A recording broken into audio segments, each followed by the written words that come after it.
न छोटे सदा सरकार न छोटे যেমন দাসীকে ওর বিছানায় ঘুমিয়ে দেখা বাদশা রাগান্বিত হয়ে চাবুকটাকে পেরে নিয়ে দাসীর পিঠে আঘাত করলো। যেমন চাবুকের আঘাত করা দাসী মুচকি মুচকি হাসতে আরম্ভ করলো। হাসতে লেগেছে। বাদশা বলছে এতই তো অন্যায় করেছি, আবার মুচকি হাসছে, আবার আর একবার চাবুকি। যেমন দ্বিতীয়বার আঘাত করাম দাসী তখন কান্না করতে লেগেছে। বাদশা বলছে কি ব্যাপারে, প্রথমে তোকে আঘাত করলাম তখন কি ব্যথা হয় নাই? বলে হয়েছে। বলে তাহলে প্রথমে হাসতেছিলি আর এখন আস্তে করে শুধু চাবুকের আঘাত করলাম আর এখন কাঁদতে লাগলি, কান্না করছি কেন? তখন দাসী বলছে হুজুর আমাকে জিজ্ঞেস করবেন না, আমি বলবো না। আমি যদি বলতে যাই ছোট মুখে বড় কথা হয়ে যাবে, আমাকে জিজ্ঞেস করবেন না। বলে তোকে বলতেই হবে নইলে মেরে ফেলবো। বল কেন তুই প্রথমে হাসছিলি আর দ্বিতীয়বারে কান্না কেন করলি? তো দাসী বলতে আছে শুনুন বাদশা মশাই। বলে কি হয়েছে বল। বলে আমি একটা গোলাম আপনার মতন বাদশার বিছানায় ঘুমিয়েছি, এ তো চরম বেয়াদবি, চরম অন্যায় করে ফেলেছি, এর কোনো ক্ষমা হয় না। আমি অন্যায় করে ফেলেছি, পাপ করে ফেলেছি হুজুর। বলে হ্যাঁ করেছি। বলে একে শাস্তি পাওয়া দরকার ছিল, অন্যায় যখন করেছি শাস্তি তো পেতেই হবে। বলে হ্যাঁ। বলে শাস্তি পাওয়ার দরকার ছিল, আমার তো ক্ষমা হয় না, শাস্তির দরকার ছিল, তাই আপনি আমাকে চাবুকের আঘাত করেছেন, আমি ক্ষমা পেয়ে গেছি, শাস্তি পেয়ে গেছি, এরই কারণে মুচকি মুচকি হাসতেছিলাম। বলে তাই নাকি? বললে হ্যাঁ। বলে দ্বিতীয়বারে কান্না করলি কেন? বলে আর বলবো না। বলে বলতে হবে। বলে হুজুর শুনুন, দ্বিতীয়বারে কান্না করলাম একটা কারণে। বলে কি কারণ? বলে আপনার জন্য আমার বড় মায়া লাগলো। বলে আমার জন্য কান্না করলে আর আমার প্রতি এত মায়া মানে? বলে হুজুর আপনার নুন খাই মানে আপনার গুণ গাই, এতদিন ধরে আপনার দরবারে আছি, আপনার গোলামি করি, আপনার প্রতি তো মায়া হবে।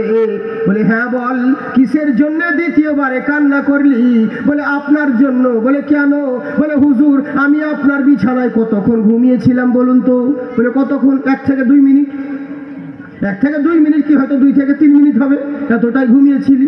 বলে তাহলে চিন্তা করুন বাদশা মশাই, আমি আপনার বিছানায় 2 থেকে 3 মিনিট ঘুমানোর জন্য যদি আপনার কাছে এতগুলো চাবুকের আঘাত খেতে হয়, আপনি সারা জিন্দেগি স্বর্ণের পালঙ্কে ঘুমোচ্ছেন, আপনাকে সেই দিন মালিকের কাছে কতই না চাবুক খেতে হবে। এরই লেগে কান্না করছিলাম। চাবুকটাকে ফেলে দিয়ে বাদশা চিন্তা করলো সত্যি তোরে। বলে হ্যাঁ রাজা মশাই, আপনি নিজের আশায়, ধনের আশায় নিজের মালিককে ভুলে গিয়েছিলেন। বলে কেমন করে? বলে আপনি ধন দৌলতের মায়ায় পড়ে নিজের আসল যে রব, যে মালিক আপনাকে বাদশাহিত্য দান করেছে, আপনি সেটা ভুলে গেছিলেন।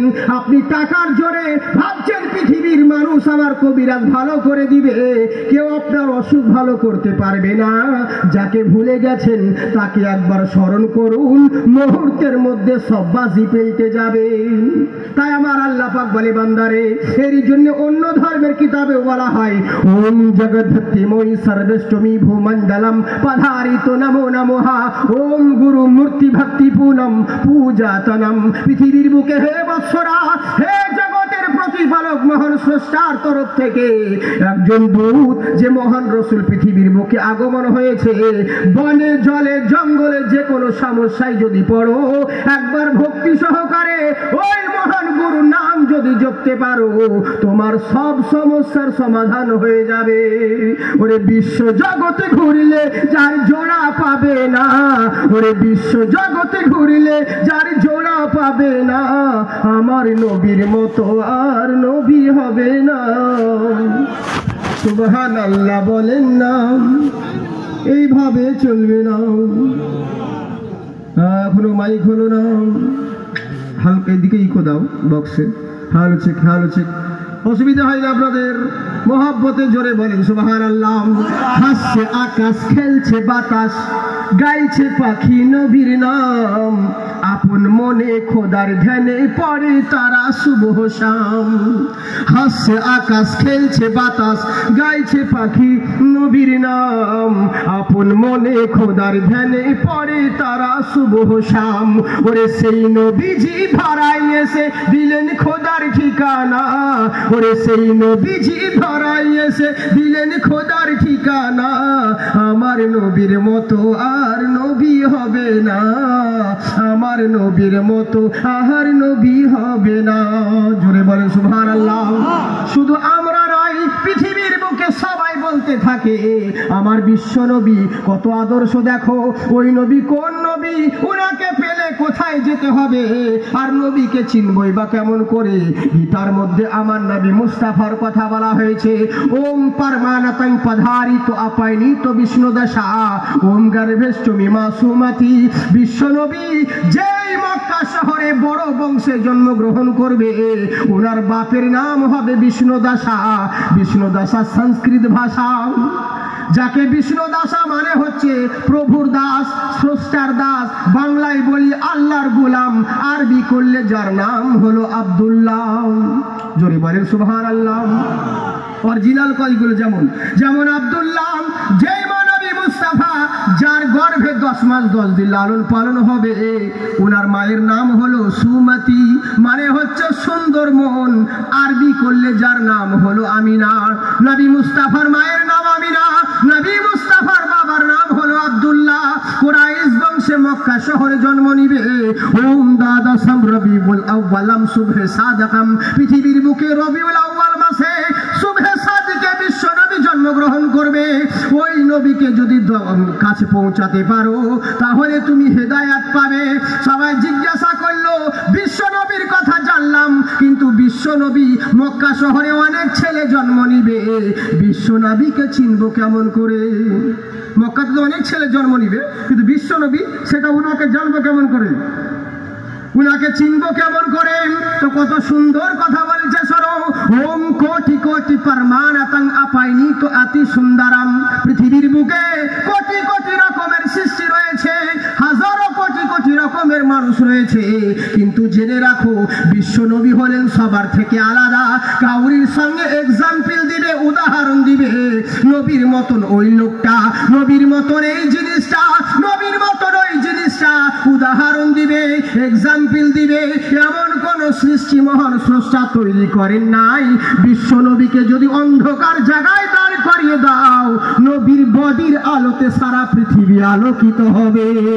ওরে বিশ্ব জগতে ঘুরলে যার জোড়া মিলবে না, ওরে বিশ্ব জগতে ঘুরলে যার জোড়া পাবে না, হাজি আমার নবীর মতো আর নবী হবে না।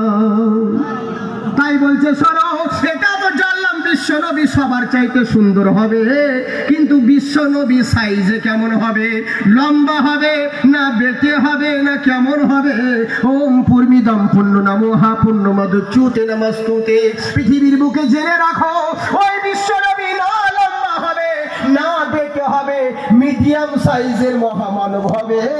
কিন্তু মিডিয়াম সাইজের মনে করে ভেবে নিও না হয়তো বিশ্ব নবীর চাইতে অন্য কেউ বড় হবে, কিন্তু না না না, তোমাদের ভুল ধারণা। বিশ্ব নবী মিডিয়াম সাইজের দেখতে হবে, কিন্তু লক্ষ কোটি লোকের মাঝখানে যদি নবীকে দাঁড় করিয়ে দাও, সবার উঁচুতে নবীর মাথা দেখা যাবে। এরই জন্য বলে, বুঝেছেন, দয়ার নবী প্রেমের ছবি, তিনি মোদের সরওয়ার, নূরে মুজাসসাম রাসূল আকরাম, তিনি পাপী দেহেরই উদ্ধার। ওরে সেই নবীর প্রতি লুটাই দেখো সারা জামানা, ওরে নবীর প্রতি লুটাই মোরা রহমতের খাজানা। আমার নবীর মতো আর নবী হবে না, আমার নবীর মতো আর নবী হবে না। সেই বিশ্ব নবী উনি সবার থেকে আলাদা, যার সঙ্গে কারো তুলনা হয় না। এবার বলছে শোনো, যদি ভক্তি সহকারে ওই নবী মুস্তাফার চরণ সাড়া দিতে পারো, তাহলে জেনে রাখো তোমার নসিব খুলে যাবে। শুধু তাই নয়, ওম সারগিও নারাতাম জপিনাম মুহাম্মাদাম, মরার আগে যদি বিশ্ব নবীর নামটা ভক্তি সহকারে জপে নাও, তোমার জন্য নরকের আগুন মুক্তি হয়ে যাবে, তোমার জন্য স্বর্গের দুয়ার খুলে যাবে। যদি বলে সুবহানাল্লাহ। আমার নবী মুস্তাফা উনি সবার থেকে আলাদা, যার সঙ্গে কোনো জিনিসের উদাহরণ দেয় না। আল্লাহ হলেন এক, দ্বিতীয় কেউ নেই। আমার নবী হলেন দ্বিতীয়, তৃতীয় কেউ নেই। বুঝলেন? আল্লাহর যেমন কেউ শরীক নেই, আল্লাহর মতন যেমন কেউ নাই, আল্লাহ হলেন এক অদ্বিতীয়, তেমনি আমার নবী মুস্তাফার মতো দ্বিতীয় কেউ নেই, সবই আলাদা। বুঝলেন? যাই হোক, এবার করলোটা কি? ওই বিশ্ব নবী মুস্তাফার সাল্লাল্লাহু তাআলা আলাইহি সাল্লাম বলেন, তোমরা যদি আমার কাছে আসো আমি আল্লাহর কাছে পৌঁছে দেব।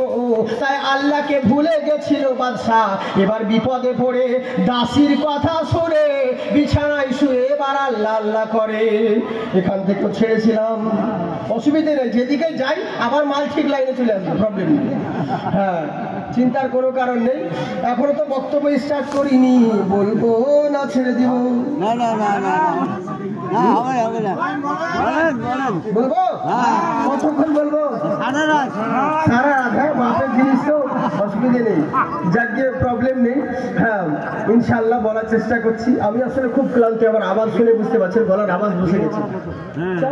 গেল আওয়াজ বসে গেছে আমার, বুঝতে পারছেন। আমি সারাদিন খুব জার্কি করে এসেছি। এখানে দেগয় থেকে আবার কলকাতায় প্রোগ্রাম ছিল, ওখান থেকে আবার দক্ষিণ দিনাজপুরে প্রোগ্রাম সেরে আবার এখানে এসেছি ডাইরেক্ট, আবার চলে যাবো কালকে। বিভিন্ন জায়গায় খুব সমস্যা এখন, এই দুটো মাস খুব ক্লান্তি বিভিন্ন জায়গায়। আমার তো এখানে আসার কথাই ছিল না, কিন্তু একটা কারামতি বলে দিই আপনাদেরকে। কিরকম দেখুন, আমার ট্রেন মিস হয়ে গেল। যাই হোক, ওরা গাড়ি ধরাতে দেরি করে দিল, মানে ওখান থেকে স্টেজ থেকে নেমেছি, আর যেমন তেমন নয়, ম্যাক্সিমাম 20,000 লোক ছিল। এখানে তো 200টা লোক আছে কিনা, বুঝেছেন তো? বিশাল বড় মাহফিল, ইন্টারনেটে তো সবই দেখতে পাবেন। তো কথা হচ্ছে কি, যেমনই আমি স্টেজ থেকে নেমে সোজা গাড়িতে উঠেছি, ডাইরেক্ট স্টেশনে এলাম, ট্রেন ছুটে চলে গেল। এবার আমি জনকে জিজ্ঞেস করলাম, আর কোনো উপায় আছে ফালাকাটার দিকে যাওয়া? বলে আর উপায় নেই, একমাত্র সকাল 10টা। আর তখন বাজে রাত্রি 2-2:30। আমার বলছে সকাল 10টা অবধি অপেক্ষা করতে হবে, একটা গাড়ি আছে, আবার ট্রেন এখন তো অন্য সিস্টেম হয়ে গেছে, টিকিট সঙ্গে সঙ্গে দেয় না, আগে থেকে টিকিট কাটতে হয়। তো পেতে পারেন। আমি দেখলাম যে মুশকিল। আমরা বাসের বলে বাস যেগুলো ছিল সব চলে গেছে, ওগুলো আর নেই। আমি চিন্তা করি তাহলে কি করি, তাহলে ঘুরে চলে যাই। যাওয়া হলো না, ফোন করে বলে দেবো এরকম হয়ে গেছে, আর যেতে পারলাম না।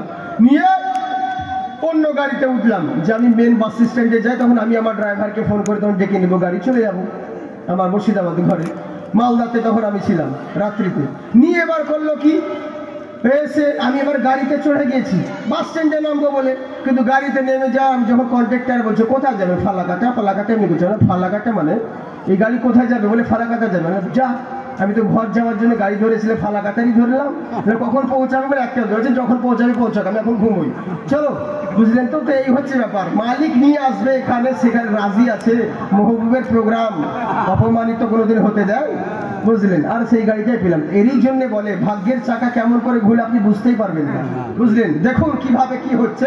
যখন এবার পাচ্ছাম দাসের কথা শুনে বিছানায় পড়ে গেল, বিছানায় শুয়ে এবার আল্লাহ আল্লাহ করতে লাগলো। আমরা যেমন আল্লাহ আল্লাহ করি বিপদে যখন পড়ি তখন, তার আগে নয়। বুঝলেন তো? আমি সেদিন বলেছিলাম কিনা জানি না, তবু বলি। বর্ধমান একজন ব্যক্তি ছিল, জিন্দেগিতে কোনোদিন নামাজও পড়ে নাই, জালসা জুলুস হলে টিটকারি মারতো, ডোজ মারতো, কোনোদিন ধর্মীয় প্রোগ্রামও যায় না, মানে ধর্মের দিকে কোনো ধারে না। একদিন বিপদে পড়ে গেছে, আল্লাহ মুখে প্যারালাইসিস দিয়ে দিয়েছে, বিছানায় শুয়ে গেছে। বিছানায় শুয়ে আল্লাহর জিকির করছে। বউটা ভালো ছিল, ওর বউ বলছে কোনোদিন তো মসজিদও গেলে না, আমি এমনই একটা বক্তা যার কাছে সব পাবেন, যেটা চাইবেন সেটা পাবেন। বুঝলেন তো? আল্লাহ পাক 1000 রকমের প্রতিভা কোয়ালিটি দিয়েছে, কিন্তু ব্যাপারটা হচ্ছে বলবো কারে, শুনবে কেড়ে, সমস্যা হচ্ছে তাই। আর সবসময় মুডও ঠিক থাকে না। ইনশাল্লাহ যারা পিছনে দাঁড়িয়েছেন সোনামুখী ভাই, সামনে এগিয়ে এলে ভালো হয়, বসলে পরে অসুবিধা হয়, বুঝেছেন? আর নাহলে আপনাদের মর্জি, কোনো ব্যাপার নেই। তো কথা হচ্ছে কি, বিপদে পড়েছে, বউটা শিখিয়ে দিচ্ছে, হ্যাঁ গো মসজিদ তো কোনোদিন গেলে না, নামাজ রোজা তো কিছু জানো না, তো কমসে কম বিছানায় শুয়ে সুবহানাল্লাহ আলহামদুলিল্লাহ তো বলেন। বউ শিখিয়ে দিচ্ছে। তো মুখে প্যারালাইসিস হয়েছে, তো সুবহানাল্লাহ তো বেরোই না মুখ দিয়ে। বিছানায় শুয়ে বলছে সুভা। মুখ দিয়ে সুবহানাল্লাহ বেরোচ্ছে না, সুভা সুভা করছে। আল্লাহ বলছে ফেরেশতাদের এত যখন আমাকে ডাকছে তখন একবার দেখি সুযোগ দেওয়া হোক। আল্লাহ তো মেহেরবান দয়াবান, আল্লাহ সুযোগ দিল। ভেলুর নিয়ে গেল ডাক্তার কাছে, ব্যাঙ্গালোর নিয়ে গেল, ওষুধ প্রেসক্রিপশন দুটোই কাজ করলো, ভালো হয়ে বাড়ি চলে এলো। আর একটা কথা এখানেও একটা বলি, পৃথিবীর কোনো ডাক্তারের অসুখ ওষুধ কেউ ভালো করতে পারবে না যতক্ষণ আল্লাহ না চাইবে। কেমন করে? মুসা আলাইহিস সালামের কাছে একজন বাচ্চা ছেলেকে নিয়ে বলছে, ইয়া রাসূলুল্লাহ, নবী গো, আমার ছেলের পেটে খুব প্রবলেম, কিছু একটা ব্যবস্থা করুন। মুসা নবী আল্লাহকে বলে, আল্লাহ কি করবো? আল্লাহ বলছে তোমার সামনে যে গাছটা আছে ওই গাছের পাতা পেরে বাচ্চাটাকে খাইয়ে দাও, পেটে খাইয়ে দিল। ছেলে একদম দৌড়ে চলে গেল, ভালো হয়ে চলে গেল। কিছুদিন পরে ওই সেম রোগ আর একজন এসে ওই বাচ্চা নিয়ে চলে এসছে মুসা নবীর কাছে। মুসা নবী, আমার এই বাচ্চাটার খুব প্রবলেম, পেটের প্রবলেম, কিছু সলভ করতে হবে। তো মুসা নবী বলছে, আমি তো জানা আছে আমার ওষুধ, এর আগে একজনকে ভালো করেছি, আমার তো জানাই আছে। গাছের পাতা পেরে বেটে ওকে খাইয়ে দিয়েছে, মরে গেছে, প্রথম তুলে দিচ্ছে। মুসা নবী বলছে, আল্লাহ কি করলাম, এবার তো সব বকরি তো আমাকে খেতে হবে, কি করবো? ওই ছেলে ভালো হলো আর এটা ভালো হলো না, ব্যাপারটা কি? আল্লাহ পাক বলেন, মুসা তুমি কি ভেবে নিয়েছিলে গাছের পাতার কোনো ক্ষমতা আছে? আরে আমি আল্লাহ ওর জন্য গাছের পাতায় শিফা দিয়েছিলাম, তাই সেই ছেলেটা ভালো হয়েছিল। এর জন্য মৃত্যু রেখেছি, তাই এই ছেলেটা মৃত্যুবরণ করলো। সুবহানাল্লাহ। তো আমি আল্লাহ পৃথিবীর যে কোনো ডাক্তারের অসুখের ওষুধে আমি আল্লাহ যাতে শিফা দান করবো ও ওতেই শিফা পাবে, নচেত পৃথিবীর কোনো মোল্লা ভালো করতে পারে না, একমাত্র আল্লাহওয়ালা ছাড়া। এটা জেনে রাখবেন। তাই বার করলো কি, ওষুধ খেতেছে, ভালো হলো, ভালো হয়ে বাড়ি চলে এলো প্যারালাইসিস বালা।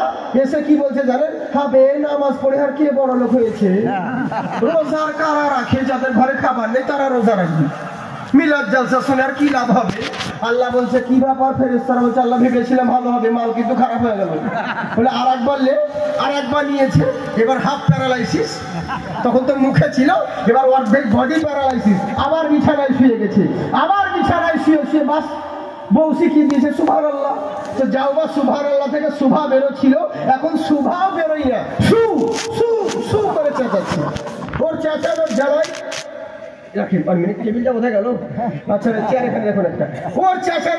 বাড়ির লোকের ঘুম হারাম হয়ে গেছে। বাড়ির লোক দোয়া করছে, আল্লাহকে তুলে এলাম, আল্লাহকে উঠিয়ে এলাম, এই লোকে ঘুম হয় না, এই হয় না, বুঝলেন? আল্লাহ বলছে, আমাকে যখন এত ডাকছে মুখ দিয়ে বেরোই না, আর একবার সুযোগ দিই। আল্লাহ কত বড় দয়াবান, আল্লাহ আবারও সুযোগ দিল। আবার বাইরে নিয়ে গেল, ভেলুর বেঙ্গালোর, ডাক্তারের ওষুধ প্রেসক্রিপশন দুটোই কাজ করলো, ভালো হয়ে বাড়ি চলে এলো। এবার তো শুধরা, কিন্তু এবারও শুধরালো না। এবার এসে বলছে কি জানেন? আর ফজরের আজানে ঘুমের এত ডিস্টার্ব হচ্ছে রে, মৌলবীদের লেগে সব শেষ হয়ে গেল রে, আর কত মাইকের শব্দ শুনতে পাচ্ছি না রে, আর কত আজান শুনবো রে। আল্লাহ বলছে, ফেরেশতাদের খবর কি রে? বলছে, আল্লাহ ভেবেছিলাম এবার ভালো হবে, কিন্তু মাল দিনের পথে ডেঞ্জারি হতে যাচ্ছে। বলে তাই নাকি? বললে হ্যাঁ। বলে আর সুযোগ নয়, খুব দিয়েছি, এবার চু আর পু, খুব দিয়েছি সুযোগ। এবার বাথরুমে ঢুকেছে পেশাব ভিড়তে, বাড়িওয়ালির দরওয়াজা, স্ত্রী দাঁড়িয়ে আছে, 10 মিনিট হয়ে গেল, 15 মিনিট হয়ে গেল, বাথরুম থেকে বেরোচ্ছে না কেন রে বাবা? যেমন দরজা খুলে দেখছে মাল পটল তুলেছে, শেষ, মরে গিয়েছে, বুঝেছেন? লে মর, এবার সোজা যাবি জাহান্নামে। বিছানায় শুয়ে শুয়ে যদি মরতিস, যার শেষ ভালো তার সব ভালো। ফেরেশতারা বলতো, আল্লাহ তোমার নাম করতে করতে মারা গিয়েছে, তো কবরটা তো ভালো হতো, কিয়ামতে হিসাব দেওয়া যে, তখন ব্যাপার ছিল আলাদা, কবরটা তো ভালো হতো। লে এবার নাপাক অবস্থাতে মরলি, তোবা করারও সুযোগ পেলি না, বাথরুমে, সোজা যাবি জাহান্নামে। ওর ছেলে এসে বলছে, জাকির সাহেব, আরে বলো ফকির সাহেব। বলছে, আব্বা মারা গিয়েছে, কি করবো? আরাম কোনো ব্যাপার নেই, হোন্ডা ডিজে বাজাবো। বলে, ভাই আবার কেমন কথা? আমরা দুদিন আগে যে বাজাচ্ছিলি। বলে, হুজুর ওটা তখন বোনের বিয়ে ছিল, তাই ডিজে বাজাচ্ছিলাম ভাড়া করে।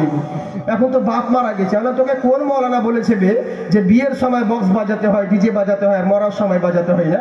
বিয়েতে বাজাবি যখন, তোর মরাতে বাজা, কোনো ব্যাপার নেই। বিয়েতে গুনাহ হবে, বিয়েতে গুনাহ হবে, আর মরার সময় গুনাহ হবে। তুই জানিস না যে দুনিয়াতে যে যে জিনিস পছন্দ করে তার হাসর তার সঙ্গে হয়। তোর বাপ তো গানই ভালোবাসতো, তো গানের সঙ্গে তার সে হাসরে উঠবে। তোর বাপ গান বাজনা ভালোবাসতো, তো তার হাসরে গান বাজনা ওয়ালাদের সঙ্গে হবে। যা কি হবে? দোয়া করে। আমাকে বলছে জাকির সাহেব দোয়া করতে হবে। আপনি দোয়া করুন। আচ্ছা বলুন, আমার দিল থেকে কি দোয়া বের হবে ওর লেগে? আমি তো জানিও কেমন, তোর লেগে দিল থেকে বের হবে? মুসলিম হয়, মুসলিম নামে কলঙ্ক নাস্তিকের মতো ব্যবহার করতো, ধর্মগুরুকে মানত না, পীর ওলিয়া উলিয়াদেরকে টিটকারি মারতো, ডোজ মারতো, ওর লেগে দিল থেকে দোয়া বের হবে? আমি বলবো, রব্বানা যালামনা, আল্লাহ অমুক চাচাকে মাফ করে দে না। আল্লাহ বলবে, মৌলবী রে, তোর গুদাম নাপাক, দোয়া কবুল হবে না। তুই তো মালের লেগে দোয়া করছিস, ওর দোয়া কবুল হবে না। আমি বলবো আল্লাহ ওকে জান্নাতে ঢুকিয়ে দাও, জান্নাতে দিয়ে দাও। ফেরেশতারা বলবে আল্লাহ ই মাওলানা যে জান্নাত জান্নাত করছেন কি বাপের জান্নাত, এর কি বাবার জান্নাত, একে কি রেজিস্ট্রি করে দিয়েছো? মাওলানা রে একবার তুই আয়, আগে তোকে শিখবো তারপরে ওদেরকে দেখবো। বুঝলেন তো, বিপদে পড়ে আমাদেরকে বলবে ওটা কাজ হবে না, তুমি যদি আমাদেরকে মানতে তাহলে দোয়া কবুল হতো। এই হচ্ছে ব্যাপার। আমরা মজবুরিতে যখন পড়ি তখনই আল্লাহকে ডাকি, তার আগে ডাকি না। বিপদে পড়েছে বাদশা, এবার বিছানায় শুয়ে শুয়ে আল্লাহ আল্লাহ করছে, আল্লাহ আল্লাহ করছে, কিন্তু কাজ হয় না। আল্লাহ আল্লাহ করে খুব যাচ্ছে কিন্তু কাজ হচ্ছে না। এখনো সময় বিছানায় ঘুম হয় না, ছাদের উপরে কিসের যেন শব্দ শোনা যায়, খাটমাট খাটমাট করে শব্দ করে। দাসী মনে মনে চিন্তা করলো, বাদশা মনে মনে চিন্তা করছে কি ব্যাপার রে, ছাদের উপরে হঠাৎ করে রাতের শব্দ কেন, ভূত নামলো নাকি, কি হয়েছে? তাই তার সঙ্গে সঙ্গে কর্মচারীকে বললো, কর্মচারী রে একবার ছাদে উঠে দেখ, দেখ তো ছাদের উপরে কিসের শব্দ শোনা যায়। একবার মহব্বতে দরুদ পড়ুন, যিনারা পিছনে রয়েছেন একটু সামনে এগিয়ে আসুন, মাহফিলের পরিবেশ করুন। আল্লাহুম্মা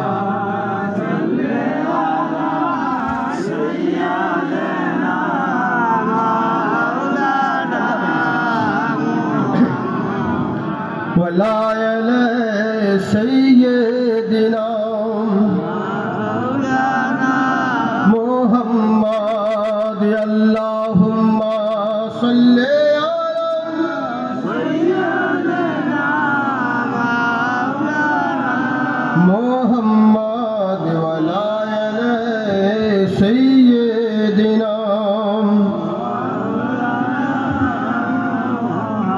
সাল্লাল্লাহু তাআলা আলাইহি ওয়াসাল্লাম।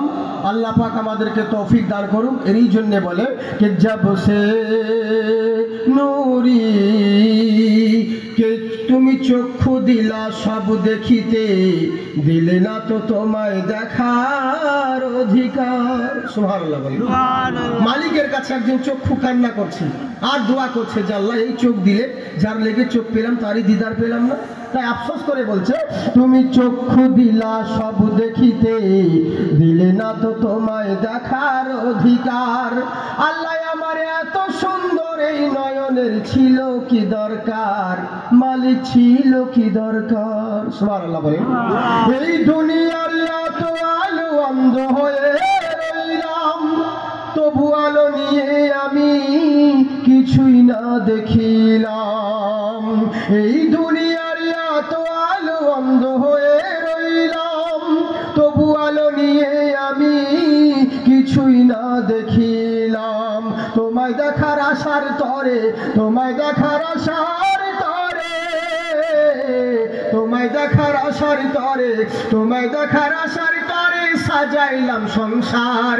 আমার এত সুন্দর এই নয়নের ছিল কি দরকার, মালিক ছিল কি দরকার। তুমি চক্ষু দিলা সব দেখিতে, দিলা না তো তোমায় দেখার অধিকার। তুমি চক্ষু দিলা সব দেখিতে, দিলা না তো তোমায় দেখার অধিকার। আমার এত সুন্দর এই নয়নের ছিল কি দরকার, মালিক ছিল কি দরকার। বিছানায় শুয়ে দাসী চিন্তা করছে, বাদশা ঘুমিয়ে ঘুমিয়ে রাত্রে বেলায় হঠাৎ করে ছাদে কিসের শব্দ শোনা যায়। গোলামকে বলছে, গোলাম রে একবার দেখ ছাদের উপরে কিসের শব্দ করে। গোলাম ছাদে উঠে দেখছে একটা সাদা পোশাক পরিধান করে ঘোড়ার পৃষ্ঠে চড়ে এক মাথা থেকে আর এক মাথা, পূর্ব থেকে পশ্চিম আর উত্তর থেকে দক্ষিণ, এটা যেন ঘোরাঘুরি করছে। ঘোড়ার পিঠে চড়ে ছাদের উপরে ঘুরে বেড়াচ্ছে, এই মাথা ও মাথা করে গোল করে। গোলাম বলছে, কে বাবা আপনি? আপনাকে তো কোনোদিন দেখিনি। বলে আমি হলাম নতুন পথিক, কোনোদিন আসিনি। বলে ছাদের উপর কি করছেন রাত্রে বেলায়? বলে ছাদের উপরে বাবা বলবে না, আমার একটা উট হারিয়ে গেছে, উটটাকে খোঁজার জন্য ছাদের উপরে খোঁজাখুঁজি করছি। আচ্ছা বলুন মেজাজ গরম হবে কি হবে না? বাদশা বলছে, অনেক মাথা মোটা দেখেছি, অনেক ননসেন্স দেখেছি, এর মতন তো গাধা দেখিনি রে। আরে তোর উট হারিয়েছে, উট খুঁজতে হলে বড়ি জলে জঙ্গলে যেতে হবে, ছাদের উপরে উট খুঁজলে কি উট পাওয়া যাবে? এ তো বহারি মাথা মোটা। আসলে বাদশা চিনতে পারে না বলে মাথা মোটা বলছে। আমাদের যেমন অনেক সময় হয় দিনের বেলায় হরেক মাল 6.5 টাকা মনোহারি মাল বিক্রি করে বেড়ায়, পিপাসা লেগেছে খুব, মসজিদ দরওয়াজায় দেখতে পেয়েছে বৈশাখ মাস, ধূপ রোদ, পিপাসা লেগেছে, মসজিদের ভিতরে সাইকেলটাকে রেখে তাড়াতাড়ি টিউবওয়েল থেকে জল নিয়ে এসে একদম দাঁড়িয়ে দাঁড়িয়ে পান করতে লেগেছে। আর ইমাম সাহেব মৌলানা দেখে নিয়েছে, ভাই বস, বসে পানি পান কর। ই কিন্তু বসে গেছে চুপ করে, বসে পান করতে লেগেছে পানি। আবার দ্বিতীয়বার চিন্তা করলো, আজানে তো টাইম হয়ে গেল, জোহর পড়েই যাবে, একবারে জোহর নামাজ পড়ে, তো নামাজ পড়তে হবে, তো উজু করতে হবে, তো উজু করলো, উজু করার পরে উজু করার পানি আবার বসে বসে পান করতে লেগেছে। আবার ইমাম সাহেব দেখে নিয়েছে মৌলানা, যাই উঠে পানি পান কর। বলছে আবে মৌলানা কি রিংটাল নাকি, মৌলবি কি বেড়ে খেল বলে কেন? তখনই বলছে বসে পান কর, তখনই বলছে দাঁড়িয়ে পানি পান কর। ই আবার কি? আসলে ও জানে না যে পৃথিবীর সমস্ত পানি বসে পান করতে হয়, ওজুর পানি, জামজামের পানি দাঁড়িয়ে পান করতে হয়। ই জানে না বলে মৌলবিকে রিংটাল বলছে। বাদশা জানে না, চিনতে পারেনি, তাই মাথা মোটা বলছে। অনেক গাধা দেখেছি, এর মতন দেখি নাই। গোলামকে বলছে, গোলাম রে, ওকে গিয়ে বলে দে, তোর যদি উট খুঁজতে হয়, তোকে যদি উট পেতে হয়, ছাদে উঠে উট পাবি না, বনে জয়ে জঙ্গলে গ্রামের দিকে যা, তাহলে উট পেয়ে যাবি। এই কথা গিয়ে বলে দাও। গোলাম গিয়ে বলল, পথিক মশাই, এখানে থেকে উট পাবেন না, বনের দিকে জলে জঙ্গলে গ্রামে মাঠের দিকে যান, তাহলে উট পাবে। তখন পথিকটা মুচকি মুচকি হেসে বলছে, বাবা রে, আচ্ছা ঠিক আছে, তো তোমার বাদশাকে বলে দিও। বলে কি বলবো? বলে আমি যেমন ছাদের উপরে উঠে উঠ না পাই, তোমার বাদশা স্বর্ণের পালঙ্কে শুয়ে আল্লাহ আল্লাহ করছে, কোনোদিন আল্লাহ কেউ পাবে না। সুবহানাল্লাহ। প্রথমে কি বলেছিলাম? কিছু পেতে হলে কিছু দিতে হবে, হেদায়েতের মালিক আল্লাহ, কিন্তু অত দায়ী নয়। বলছে বাদশা পথিক রে, পথিক গোলামকে বলছে, গোলাম রে, ছাদের উপরে উট খুঁজলে যেমন উট পাওয়া যায় না, তোমার বাদশা ভাবছে বিছানায় শুয়ে শুয়ে আল্লাহ আল্লাহ করবো, আল্লাহকে পেয়ে যাব, এটা কখনো সম্ভব নয়। কিছু পেতে হলে কিছু দিতে হবে, ওই স্বর্ণের পালঙ্ক থেকে বেরিয়ে আসতে হবে। বাদশা শোনা মাত্র বলছে, খাইছে রে, এ তো উট খুঁজতে আসে নাই, আমাকে সঠিক পথ দেখাতে এসেছে, এ তো সাধারণ কোনো মানুষ নয়। যাই দেখি উনিকে, পিছন ধাওয়া করতে লাগলো। উনার কি আর দেখা পাই? আর দেখা পেল না। উনার পিছু দৌড়াতে দৌড়াতে সামনে জঙ্গল পড়ে গেল, চোখের আড়াল হয়ে গেল। জঙ্গলের মাঝখানে বাদশা দাঁড়িয়ে বলছে, আল্লাহ গো, ও গো রব্বুল আলামিন, আমি কসম খাচ্ছি, যতদিন পর্যন্ত তোমাকে না পাবো, যতদিন পর্যন্ত তোমাকে না রাজি করব, কথা দিলাম কোনোদিন রাজপ্রাসাদে প্রবেশ করব না। রাজপ্রাসাদ ছেড়ে ত্যাগ করে চলে গেল। আমি যদি এদিকেই বলতে যাই বহুত সময় লেগে যাবে, আমি আর বাড়াচ্ছি না, সংক্ষিপ্তে বলি। কয়েক বছর কেটে যাওয়ার পরে কি হলো? 1 বছর 2 বছর নয়, প্রায় 100 বছর হয়েছে। তখনকার মানুষের হায়াতও আল্লাহ দিয়েছিলেন, প্রায় অনেক বছর, 24 বছর হোক, 25 বছর হোক, 3 12 36 বছর পরে, কিছুদিন পরে যখন ওই রাস্তা দিয়ে হঠাৎ ওনার আর পাত্তা পাওয়া যায় না বাদশা, এরা খোঁজাখুঁজি খুব করে, কিন্তু বাদশার খবর নেই, বাদশা কোথায় গেল কোথায় গেল। বহু বছর পরে দেখছে ওই বাদশা একদিন নদীর কিনারায় বসে বসে টুপি হোক বা জুব্বা হোক সেলাই করতেছিলেন, সেলাই করছে ছুঁচ সুসো দিয়ে। আপনারা কি বলেন, ছুঁচ বলেন না সুই বলেন? সুই সুই, হ্যাঁ, মানে জিজ্ঞেস করে নিতে হয়তো, এক এক জায়গার বলি এক এক জায়গার গালি, আর যেমনি করি তেমনি চলি, বুঝলেন? যাকেই বলে চাল ভাজা তাকেই বলে মুড়ি, যখন এরা যারা ছোট আছে এরাই হবে বুড়ি, বুঝলেন তো? এই হচ্ছে ব্যাপার। তো তেমনি এক এক জায়গার ভাষা এক এক রকম জিজ্ঞেস করে নিতে হয়। সুই, তাই তো? সুই, উনি সুই সোতা দিয়ে সেলাই করতেছিলেন। রাস্তা দিয়ে কিছু লোক হেঁটে যাচ্ছিল, এদের নজরে বাদশাকে বললো, মনে মনে বলছে, আরে বাদশা ইব্রাহিমের মতন তো লাগছে, ই কি বাদশা নয় তো ওদের মতো? থাক, বাদশা যদি হলে তাহলে কি এরকম ফাঁকা পোশাক করে ঘুরে বেড়াবে, বসে থাকবে? চাল, মানুষের মতন মানুষ হয়। আর এটা হ্যাঁ, মানুষের মতন অনেক মানুষ আছে। ওরে আমাদের মুর্শিদাবাদের পরে বীরভূম আছে, বীরভূমের নলহাটি বলে একটা জায়গায়, দুজন একই দেখতে, তো একজন দোকানে চা খায় আর একজন ধার করে আসে, আর আরেকজনের কাছে পয়সা চায় দোকানদার। ওই সকালে চা খেলে পয়সা খাও, আমি কখন এলাম, আমি তো এক্ষুনি আসছি। মানে সকালে একজন খেয়ে যায় আর ওর কাছে বিকেলে পয়সা যায়, বুঝলেন তো? শুধুমাত্র বউ চিনতে পারে যে কোনটা কার মাল, বাকি কেউ চিনে না, কেউ জানতে পারে না, বুঝলেন তো? এই হচ্ছে ব্যাপার, খুব অসুবিধা হয়, এই হচ্ছে ব্যাপার। তো এমনি করলো কি, মানুষের মতন তো মানুষ হতেও পারে, হ্যাঁ, তো বলে যেভাবে হোক না কেন বাদশার মতন তো লাগছে, একবার জিজ্ঞেস করেই দেখ নামটা কি। কাছে গিয়ে বলছে বাবা আপনি কি বাদশা ইব্রাহিম? উনি বলছে আগে আমি ছিলাম এখন আমি নই। বলে তাই নাকি? বললে হুজুর। বলে হ্যাঁ। বলে হুজুর আপনি এখানে কি করছেন বলেন? বলে হুজুর আমি এখানে কি করব, আমি এই তো যা দেখতে পাচ্ছ। বলে চলুন আমাদের দরবারে, কতদিন আপনাকে খোঁজ করেছি, আপনাকে খুঁজে কোথাও পাইনি। কোথায় চলে গিয়েছিলেন কাউকে না বলে কেনই বা গিয়েছিলেন? আর যখন গিয়েছিলেন কাউকে দায়িত্ব দিয়ে এলেন না, কি এমন হয়েছে আপনার জন্য রাজপ্রাসাদ ত্রাহি ত্রাহি খালি খালি লাগতেছে? চলুন তাড়াতাড়ি চলুন, রাজপ্রাসাদে যাবেন। বাদশা বলছে বাবা রে আমি আর যাব না, আর যাব না। বলে কেন যাবেন না হুজুর? বলে আমি ওখানে থেকে যা পাইনি আমি এখানে থেকে সেটা পেয়ে গেছি। বলে কি এমন জিনিস যেটা আপনি দরবার রাজপ্রাসাদে পান নাই আর এখানে পেয়ে গেছেন? মানে বুঝলাম না। বলছে শোনো কি পেয়েছি, তোমরা কি দেখতে চাও? বলে দেখান। উনি সুই সুতা দিয়ে সেলাই করতেছিল, সেলাই করতে করতে ওই সুইটাকে নদীতে ফেলে দিয়েছে। নদীতে ফেলে দিল, ফেলে দেওয়ার পরে বলছে হুজুর ফেললেন কেন? বলে দাঁড়াও, নদীর মাছকে হুকুম করলেন এই নদীর মাছ আমার সুইটা আমাকে ফেরত দেন। বলার সাথে সাথে কতগুলো মাছে মুখে করে নিয়ে স্বর্ণের সুই নিয়ে সামনে হাজির হয়েছে। সুবহানাল্লাহ, কিনারায় চলে এসেছে। আল্লাহর ওলির পাওয়ার দেখুন, সামনে চলে এসেছে। বলে আরে এটাই আমার দরকার নাই, আমি যে অরিজিনাল লোহার সুইটা ফেলেছিলাম আমার সেটা ফেরত দে। আবার কিছুক্ষণ পরে একটা মাছ মুখে করে সুইটাকে এনে নদীর কিনারায় এসে ঝাঁকড়িয়ে দিয়েছে। সুইটা ওনার চুব্বার মুবারকে কুলে পড়ে গিয়েছে। বলে বুঝতে পারলে তোমরা? বলে হুজুরে তো বুঝতে পারলাম কিছু, ব্যাপারটা কি? বলে শোনো গো, রাজপ্রাসাদে থেকে মোল্লা শাসন করতাম, এখানে থেকে আল্লাহর যত সৃষ্টি রয়েছে আমি সবাইকে শাসন করি। সুবহানাল্লাহ। বলে কেমন করে হলো? বলে তুমি কি জানো না মান ফালাহুল মাওলা ফালাহুল কুল, যারা আল্লাহর হয়ে যায় আল্লাহ তাদের হয়ে যায়, যারা আল্লাহর হয়ে যায় আল্লাহ তাদের হয়ে যায়। এরই জন্যেই আগুনের ক্ষমতা মানুষকে পুড়িয়ে দেয়, লোহার ক্ষমতা পোড়াতে পারে না। কিন্তু ওই লোহা যদি আগুনে ভরে রাখেন কিছুক্ষণ পরে ওই লোহাতে হাত দিলে পুড়িয়ে দিবে। তার মানে বোঝা গেল লোহার ক্ষমতা পোড়ানোর নয়, আগুনের সঙ্গে মোহাব্বত করার কারণে আগুনের ক্ষমতা লোহা পেয়ে গেছে, তাই লোহাও পোড়াবার ক্ষমতা রাখে।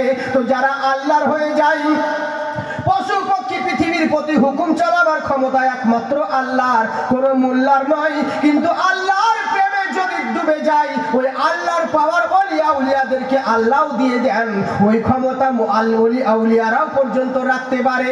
আমার আল্লাহ পাক বলে বান্দারে তোরা শুধু আমার হয়ে যা, তোরা শুধু আমার গোলাম বেনে যা, সারা জগৎকে তোদের গোলাম বানিয়ে দেব। সুবহানাল্লাহ।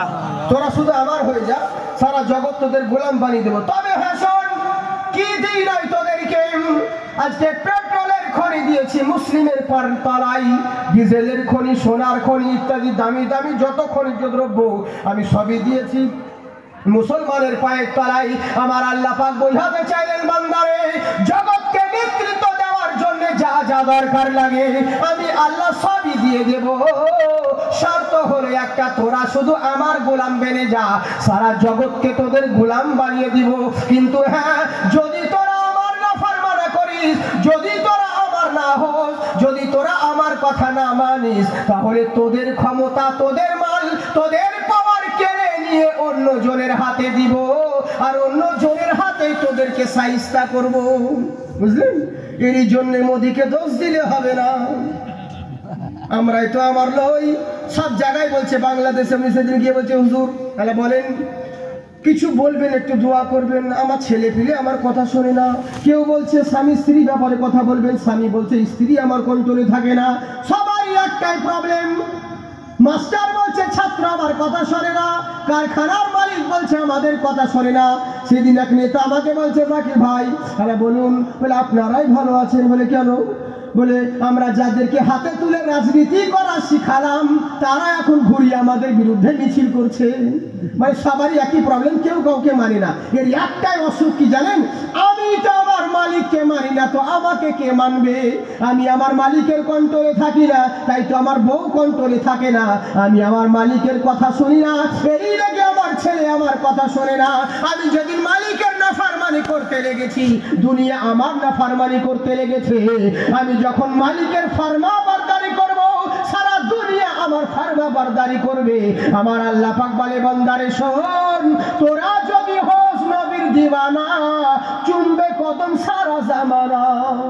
সুবহানাল্লাহ বলে। এইটাই হচ্ছে আমাদের প্রবলেম।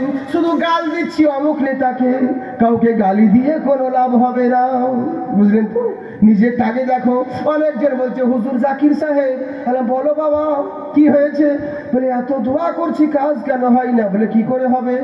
বলে আল্লাহ অমুক জায়গাতে এত অত্যাচার হচ্ছে মুসলিমদের প্রতি, তো আল্লাহ কেন কিছু করতে পারে না? তা বলছে, হবে তুই কি করছিস আগে সেটা দেখ, তুই কি করছিস সেটা দেখ, তো বাঁচিয়ে রেখেছে আল্লাহ, এটাই শুকরিয়া আদায় কর। শুধু বিপদে পড়ে আল্লাহকে ডাকবে, মজবুরিতে পড়ে, তাহলে তো হয়েই গেল। আল্লাহকে বুঝাতে হবে না, আল্লাহ কি করে না করে সব ঠিক আল্লাহ দেখে নিবে। মুহূর্তের মধ্যে আল্লাহ বাজি পাল্টাতে পারে। সেদিন যেমন কিছু লোক আমাকে বলছে, জাকির সাহেব আপনাদের খুব বিপদ। বললাম কেন?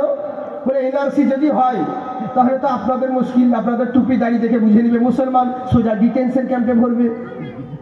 আমি বললাম, আমাদের থেকে তোদের বেশি কষ্ট। বলে কেন? বলে আমাদের তো লেভেল দেখে ধরে নিবে, জি মুসলমান, আর তোকেই ধরতে পারবে না যতক্ষণ পর্যন্ত তোর প্যান্ট না খুলবে, তোর কাপড় না খুললে তো ধরা পড়বি না, তো হিন্দু না মুসলিম। তো তার মানে কে কষ্টতে আছে? তোরই তো বেশি বিপদ। আমাদের তো লেভেল দেখে চিনে নিবে, জি মুসলমান, যা ফাইসাল হবে হবে, আর তোদেরকে কাপড় খুলে উলঙ্গ করবে, তারপর জানবি হিন্দুরা মুসলিম। তো বিপদ হচ্ছে তোদের বেশি। কাউ একটা কথা জেনে রাখিস, কাউকে তাড়তে হলে আগে নিজেকে ধরতে হয়, বুঝলেন? কাউকে তাড়তে হলে আগে নিজে থেকে ধরতে হয়। একটা কথা বলবো বাবজিরা, কথা হচ্ছে কি জানেন, হক কথা টক লাগে, কিন্তু টক লাগলে হবে না, যেদিন ধাক্কা খাবে সেদিনই পাক্কা হবে। আর আমি বলি যে ঠুকুন খেলেই মানুষ চিকন হবে, তাছাড়া হবে না, বুঝলেন তো? তো ব্যাপারটা হচ্ছে কি, আজকাল যে দেশের পরিস্থিতি, এর কারণ হচ্ছে অন্য কোনো ব্যাপার নয়, আমরাই। এর জন্য দায়ী হচ্ছে আমরাই। মুসলমানদেরকে বলতে হবে, মুসলমানদের ছেলে মেয়েরা যে হোক, এদেরকে বোঝা যায় দেখে যে মুসলমান। রাস্তায় যদি কোনো ছেলে হেঁটে যায় ধরা পড়বে না? আচ্ছা বলুন তো দেখি, আগেকার মানুষ যদি কেউ কোনো জায়গায়, আগেকার ছেলে পিলে কোনো মানুষের জামা কাপড় যদি ছিঁড়ে যেত, তো মানুষ লজ্জায় বেরোতো না কোনো জায়গা, গো ছিঁড়ে গেলে পরে বেরোতো না কোনো জায়গায়, ওই জায়গা রিফু করে সেলাই করে কত রকম, তারপরে বাইরে বেরোতো, বুঝলেন? আর এখনকার দেখেছো ছেলে পিলে এখানে কাটা ওখানে কাটা, এদিকে মনে হয় নাই নাকি? বাপরে বাপ, এখানে কাটা ওখানে কাটা, এখানে ছাটা ওখানে ছাটা, মনে হচ্ছে রাম পাঠা রাস্তায় চলছে, বলছে কোন মহারথীর বেটা। আবার জিজ্ঞেস করছি, ভাই তোর জামা কাপড় এরকম ফাটা কেন? বলছে হুজুর এটা স্টাইল, এটা এখন স্টাইল, রোল মডেল। বাহ, আগেকার ছেলে ধরা পড়লে পরে তার চুল কেটে দিত, আর এখনকার ছেলে পিলে ওরকম ভাবে চুল কাটে, বলছে হুজুর এটা স্টাইল। মানে উন্নতির যুগ তো।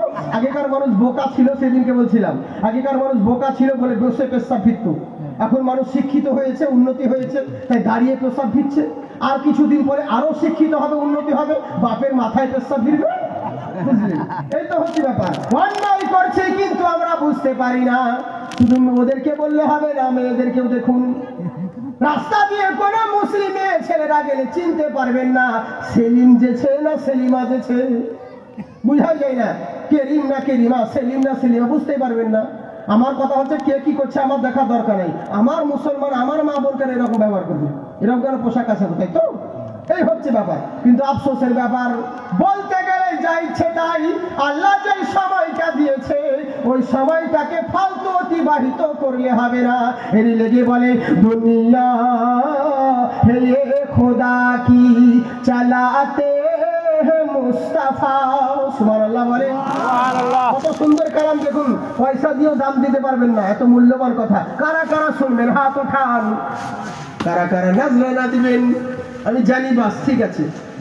মানুষের কাছ থেকে রুহু বের করা সহজ, রুপিয়া বের করা সহজ নয়। মানুষের সুবহানাল্লাহ বের করেন, জোরে বলেন সুবহানাল্লাহ। শুনবেন তো? আল্লাহ রসুলের কালাম, আমাদের কাছে তো আল্লাহ রসুল সব থেকে, আল্লাহ রসুল যেটা বলেছেন সব থেকে ওটাই ভারী হয়ে গেছে, কিন্তু সেরকম করলে হবে না। কি বলছে দেখুন, দুনিয়া হে খোদা কি चलाते हैं मुस्तफा रोजी खुदा ने दी है खिलाते हैं मुस्तफा सुबहानाल्लाह बोलें सुंदर कथा देखुन दुनिया है ये खुदा की दुनिया है ये खुदा की चलाते हैं मुस्तफा रोजी खुदा ने दी है क्या हुआ है ও ডবল চলছে নাকি ও থাক এমনি করে দেন যেন এই বলার সঙ্গে সঙ্গে এমনি হয় পরে না হয় রোজি খুদা নে দি হে খিলাতে হে মুস্তাফা দুনিয়া হে ये खुदा की चलाते हैं मुस्तफा জোরে বলেন সুবহানাল্লাহ কতজন ভাবে ইচ্ছে করলে মদিনা যাওয়া যাবে কখনো সম্ভব নয় কত সুন্দর কথা দেখুন কিতনে अमीर होके तैयबा न जा सके कितने अमीर होके तैयबा न जा सके जाते वही है जिनको जाते वही है जिनको बुलाते हैं मुस्तफा रोजी खुदा ने दी है खिलाते हैं मुस्तफा जोरे बोलें सुभान अल्लाह रोजी खुदा ने दी है खिलाते हैं मुस्तफा तुम रे दीवानो जैसा ऐसे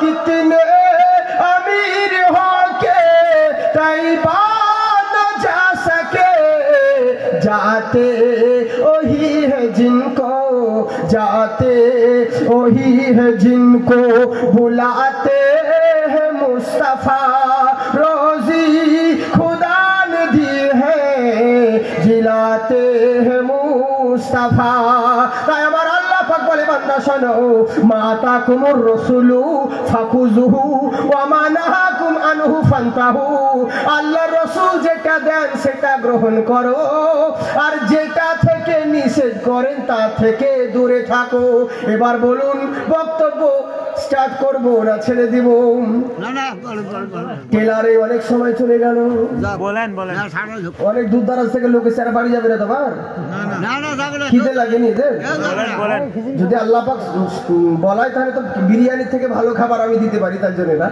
অসুবিধে নেই কিন্তু ব্যাপারটা হচ্ছে সব দিকে তো লক্ষ্য রাখতে হবে কিছু কিছু লোক আছে চোখ বন্ধ করে বলেই যায় পাবলিকের দিকে ধ্যান থাকে না হ্যাঁ কিন্তু ওরকম নয় যেন শ্রোতাদের অবস্থা দেখে ব্যবস্থা করতে হবে বুঝলেন একবার মহব্বতের সহিত দরুদ পড়ুন আল্লাহুম্মা সাল্লি আলা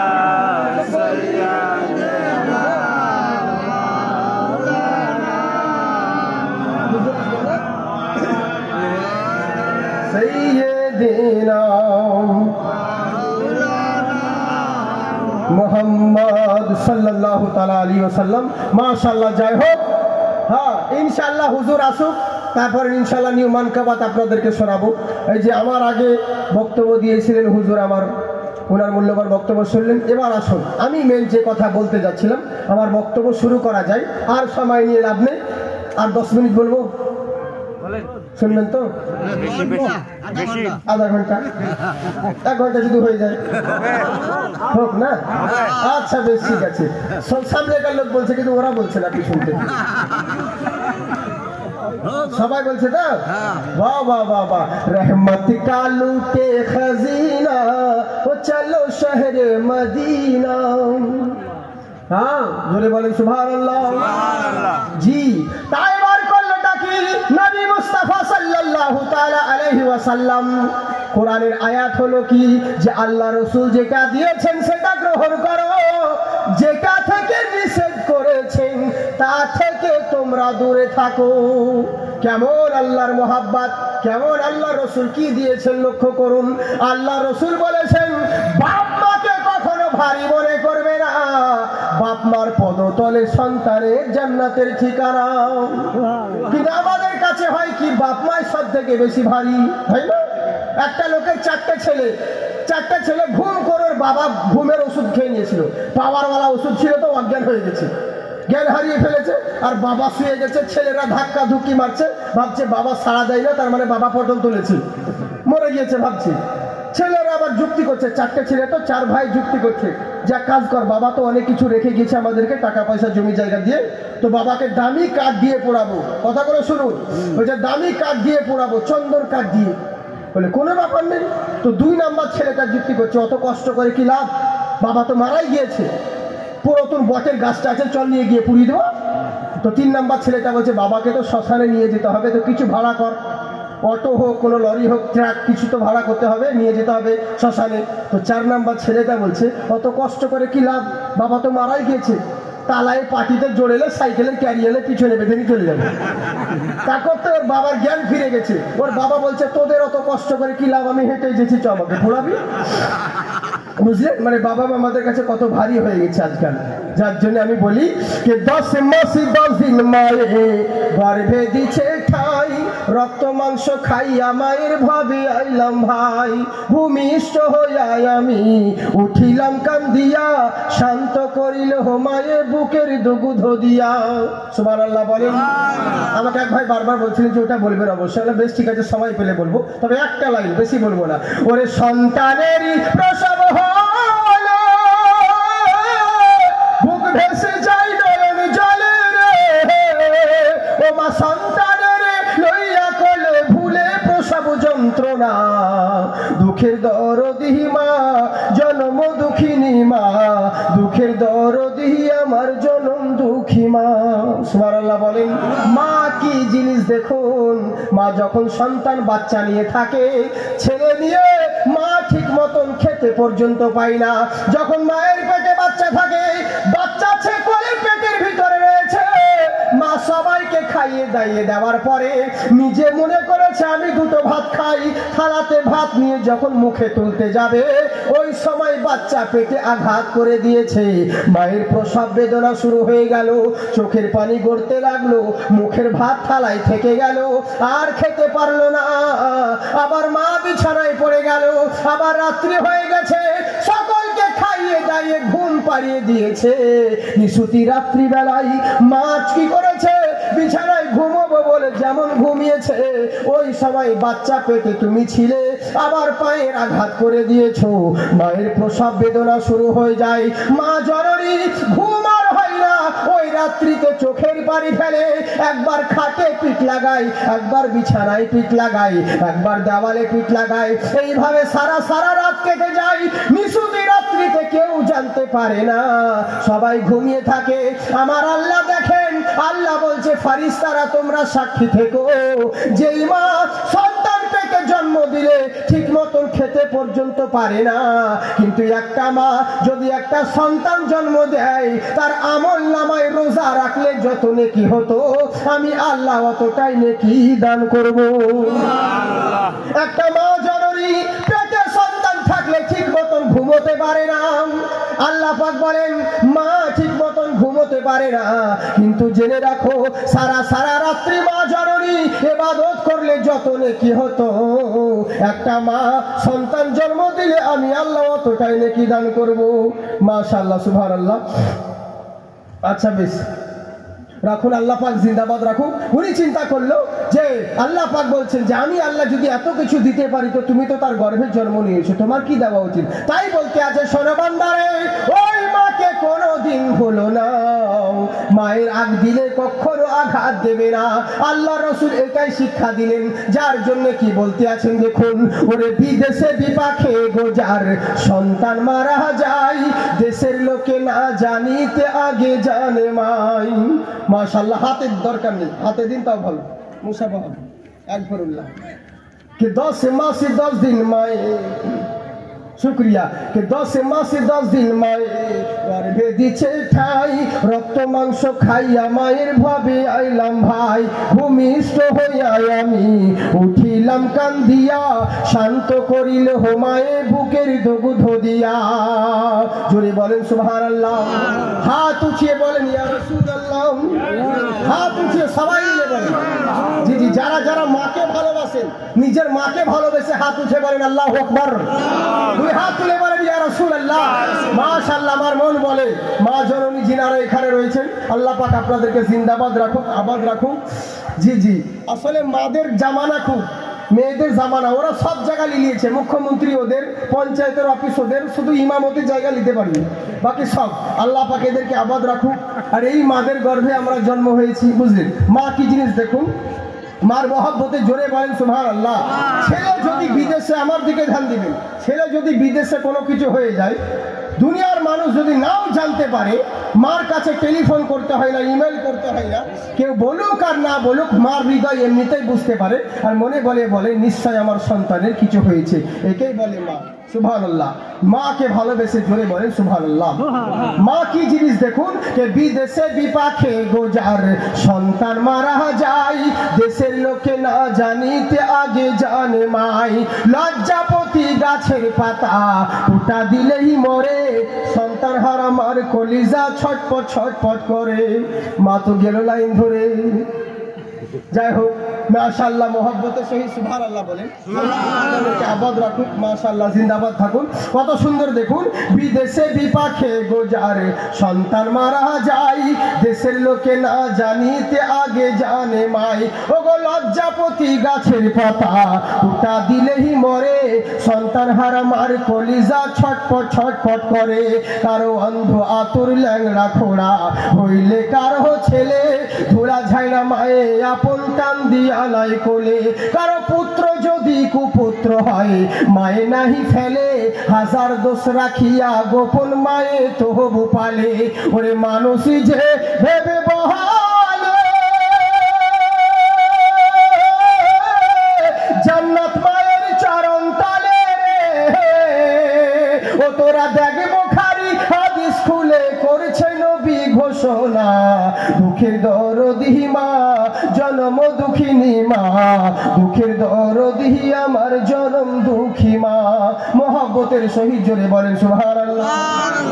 মা কি জিনিস দেখুন, মা কত কষ্ট করে আমাদেরকে নিয়ে। ওরে হাতে পায়ে তেল মাখা মা দিল শক্ত করি। জি, ওদিক থেকে হাতে পায়ে তেল মাখা মা দিল শক্ত করি। পেশা পায়খানায় আমরা মায়ের কোলে করি, তবু না মা রাগ হইল, ভিজল গুয়ে মুতে। আমারে শুকাই লাখিয়া মা থাকলো ভিজাতে। আবার সন্তানের অসুখ হলে দেখি চাইয়া, আমার মা রইছে বিছানায় পইরা রে, বলে আমায় আল্লাহ যাও গলে সন্তানের নিও না। দুঃখের দরদি মা জনম দুঃখিনী মা, দুঃখের দরদি আমার জনম দুঃখী মা, দুঃখের দরদি মা জনম দুঃখিনী মা, দুঃখের দরদি আমার জনম দুঃখী মা। তাই এবার মায়ের সন্তান নবী মুস্তাফার দরবারে গেল। যুদ্ধের ময়দান থেকে মার একটা মাত্র সন্তান নবী মুস্তাফার দরবারে পাঠিয়েছে। এবার যুদ্ধের ময়দানে গিয়েছে। ময়দান থেকে ফেরত আসার পরে, খুব মূল্যবান কথা শুনুন, ময়দান থেকে ফেরত আসার পরে নবী মুস্তাফা সাল্লাল্লাহু তাআলা আলাইহি ওয়াসাল্লাম, আমার সাহাবাগণ আরো রয়েছে, উনাদেরকে বলছে তোমরা শোনো, একটা কাজ করো। বলেন হুজুর, বলে একটা কাজ করবে, এই জায়গাতে রাত্রি হয়ে গেছে, মরুভূমি এলাকা, রাত্রে বেরোলে রাস্তা হারিয়ে যেতে পারো। একটা কাজ করো, রাত্রিটা তাবু করো এই জায়গায়, কোন রকম রাত্রিটা এখানে কাটাবো, সকাল হলে পরেই বেরিয়ে পড়বো। সাহাবীরা নবীর কথা মোতাবেক কথা শুনে রাত্রিটা কোন রকম তাবু গাড়লো। তাবু গাড়ার পরে আরাম করতে আছে। যখন সবাই আমার নবী বলেন, দুজন সাহাবী তোমরা নিযুক্ত থাকো। একজন হলে হযরতে আম্মার বিন ইয়াসির রাদিয়াল্লাহু তাআলা আনহু, আর একজন হচ্ছে হযরতে আব্বাস বিন বিশর রাদিয়াল্লাহু তাআলা আনহু। দুজন সাহাবীকে আল্লাহ রাব্বুল আলামিন বলছেন, শোনো, আল্লাহ আল্লাহ রাসূল বললেন তোমরা দুজন এই রাত্রিতে ঘুমোবে না, তোমরা জেগে জেগে পাহারা দিবে। অনেক লোক এসছে, ধরুন সাহাবাগণ রয়েছে তাঁবুতে, ইহুদি বেঈমানদের ভয় থাকতে পারে, এই জন্য আল্লাহ রাসূল বললেন এক কাজ করো, তোমরা জেগে জেগে পাহারা দিবে, তোমরা জেগে জেগে পাহারা দিবে, তোমরা কিন্তু ঘুমোবে না। সাহাবারা শুনে নিলেন, দুজন সাহাবী নিযুক্ত করলেন, ইনাদের মধ্যে চিন্তা করতে লাগলো এক কাজ করা যাক। বলে কি করা যাব? বলে হুজুর যখন রাত্রি এমনও জাগতে হবে অমনেও জাগতে হবে, তো দুজন জেগে লাভ কি, একজন অর্ধেক রাত্রি জাগবে পাহারা দিবে, একজন ঘুমোবে, আবার ও তখন পাহারা দিবে, আমি ঘুমাবো, এই চিন্তা করতে লাগলেন। যে বলেছেন বান্দা তোমাদের চিন্তা নেই, ডর নেই, তোমরাই জয়ী হবে, শর্ত হলো একটা, তোমাদেরকে মুমিন হতে হবে। তো মুমিন হতে গেলে কি করা দরকার ওই কথা নিয়ে আমি বলছি। উনি জেগে জেগে পাহারা দিতে আছে, দাঁড়িয়ে দাঁড়িয়ে খোলা আকাশের নিচে আল্লাহর দরবারে, আল্লাহর দরবারে তাকাতে আছে, আর মনে মনে করছে আল্লাহ এই যে সময়টা চলে যায় আর ফেরত আসবে না, আমি তো মরে যাব। এসেছে মাশাআল্লাহ, বাবা দেওগাঁও থেকে সবাই এসেছে গো, বাবা জিন্দাবাদ থাকুন, জিন্দাবাদ থাকুন, জিন্দাবাদ থাকুন, আল্লাহ পাক আপনাদেরকে আবাদ রাখুক। বলবো না ছেড়ে দিব? বলবো? আচ্ছা বেশ, ঠিক আছে। হ্যাঁ, দিল থেকে বলতে হয় তো, না হলে তো মন নাই। আর মৌলানা সাহেব বলে যাচ্ছে, এক মৌলানা ছিল আমাদের দিকে, জানেন আমাদের দিকে এক মৌলানা ছিল, ও যখন বলতে লাগতো ও যখন বলতে লাগতো ওই মৌলানাটা, তো কি হতো জানেন তো, ও চোখ বন্ধ করে বলতো, টাইমেরই ও জ্ঞান থাকতো না। তো একদিন ডাক্তারের কাছে গিয়েছে, ডাক্তারের কাছে গিয়ে বলছে ডাক্তার মশাই আমাকে কিছু ওষুধের ব্যবস্থা করুন। বলে কেন? বলে আমার সময়ের জ্ঞান থাকে না। বলে সময়ের জ্ঞান থাকে না মানে? বলে আমি যখন বলতে যাই তখন আমি ঘন্টা হলো কি 2 ঘন্টা হলো আমি খেয়াল করে রাখতে পারি না। তো ডাক্তার একটা ট্যাবলেট দিয়েছে, বলে এই মোটা ট্যাবলেটটা রাখো, যখন বক্তব্য স্টার্ট করবে আর তখন তুমি বক্তব্য যখন স্টার্ট করবে তখন এই ট্যাবলেটটা মুখে দিয়ে স্টার্ট করবি, যখন দেখবে ট্যাবলেটটা তোমার গলে গিয়েছে তখন জানবে 1 ঘন্টা হয়ে গেছে তোমার, বাস ছেড়ে দিবে, স্টেজ থেকে নেমে যাবে যে আমার 1 ঘন্টা হয়ে গেল বলে। চিন্তা করে ঠিক আছে, তো এরকম জ্যাকেটের পকেটে রেখেছে ট্যাবলেটটা, ওষুধটা। তারপরের দিন প্রোগ্রাম ছিল, প্রোগ্রাম এবার স্টেজে উঠার আগে কিন্তু ট্যাবলেটটা মুখে নিয়ে নিয়েছে, মুখে নিয়ে কিন্তু এই বক্তব্য শুরু করে, কিন্তু 1 ঘন্টা হয়ে গেল, 2 ঘন্টা হয়ে গেল, এই বক্তা ছাড়তে চাই না। সভাপতি বলছে শেষ করুন, আপনার পর আরেকজন বক্তা আছে, শেষ করুন। বলে দাও, আমার এখনো 1 ঘন্টা হয়নি। বলে কেন? বলে আমার মুখে ট্যাবলেট আছে, এখন ট্যাবলেটই গলেনি, তো কি করে 1 ঘন্টা হবে? এবার ট্যাবলেট বলছে কই দেখি, তো মুখ থেকে ট্যাবলেট বের করছে, তো ট্যাবলেট নয়, আসলে ওই পকেটে জ্যাকেটের বোতাম খুলেছিল, ওটাও রাখা ছিল। ওই ট্যাবলেট মনে করে জ্যাকেটের বোতাম মুখে ভরে দিয়েছে, তো বলবে কি করে? কি গলেও না আর এই বক্তব্য দিতে ছাড়েও না। তা আমরা সেরকম নয় যে ঘন্টার পর ঘন্টা দিয়ে নেবো আপনাদেরকে বিরক্ত করে, তা নয়। মাশাআল্লাহ, জিন্দাবাদ থাকুন, আল্লাহ পাক আপনাদেরকে আবাদ রাখুক। হাত উঠিয়ে বলেন ইয়া রাসূলুল্লাহ, ওয়ালা শারাফাত গিল্লা মুবাদ্দাতু আলাল মুস্তাকিম রব্বুল আলামিন, রব্বুল আলামিন। জোরে বলেন সুবহানাল্লাহ। কত সুন্দর কথা দেখুন, মেরে নবী কা আপনে उम्मत को देखो कितना प्यार है, महशर में उम्मत को उनका तो बहुत इंतजार है। तो बोले फरिश्ते मत घबराओ, बोले फरिश्ते मत घबराओ, खुशी की नगमे सुनाओ, नबी जी आ रहे हैं, नबी जी आ रहे हैं। সুবহানাল্লাহ বলে। আমার নবী মুস্তাফার জন্য সবাই মেহশারের দিনে তাকিয়ে থাকবে, কখন নবী আসবে, কখন নবী আসবে। তখন ফেরেশতারা বলবে চিন্তা করো না, এবার তোমাদের নবী আসবে। আর আমার নবী আসছেন পৃথিবীতে, তো সমস্ত নবীগণ মা আমিনাকে কি বলছে দেখুন, আমিনা বিয়ে आंगन तुम्हारा खुशगवार है, दीदार की खातिर हर एक पैगंबर बेकरार है।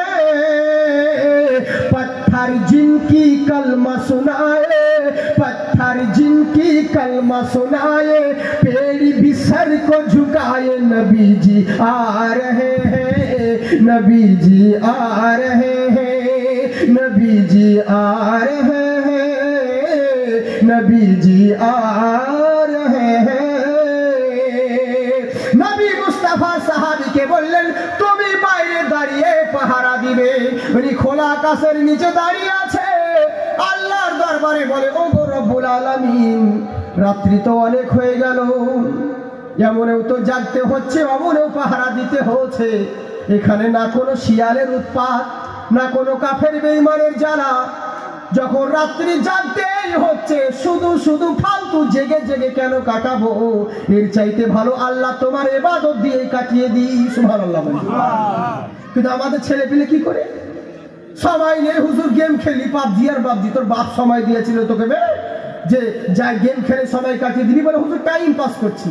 একদিন বুঝতে পারবি টাইম পাস করা কত জ্বালা, কত সেকেন্ড, কত মিনিট দুনিয়াতে কাটিয়েছো, কতটা আখিরাতের জন্য কাটিয়েছো। ভেবে নিও না ফালতু ফালতু আল্লাহ তোমাকে তৈরি করে দিয়েছে। প্রত্যেকটা মিনিট, প্রত্যেকটা সেকেন্ডের তোমাকে হিসাব দিতে হবে, পাই পাই। এটা জেনে রাখো, বলের যেমন বাল্ব ব্যবহার করো, মাসের মাস বিল দিতে হয়, হাওয়া ব্যবহার করো, বিল দিতে হয়। আল্লাহর জমিনে থাকছো, আল্লাহ এই সমস্ত জিনিস ব্যবহার করছো, আল্লাহর হাওয়া ব্যবহার করছো, সমস্ত কিছু। আর ভেবে নিয়েছো এমনি এমনি ছেড়ে দিবে তোমাকে? অত সহজ। বিল দিয়ে দিতে হবে না, কিন্তু জেনে রাখো হিসাব তোমাকে একদিন দিতে হবে।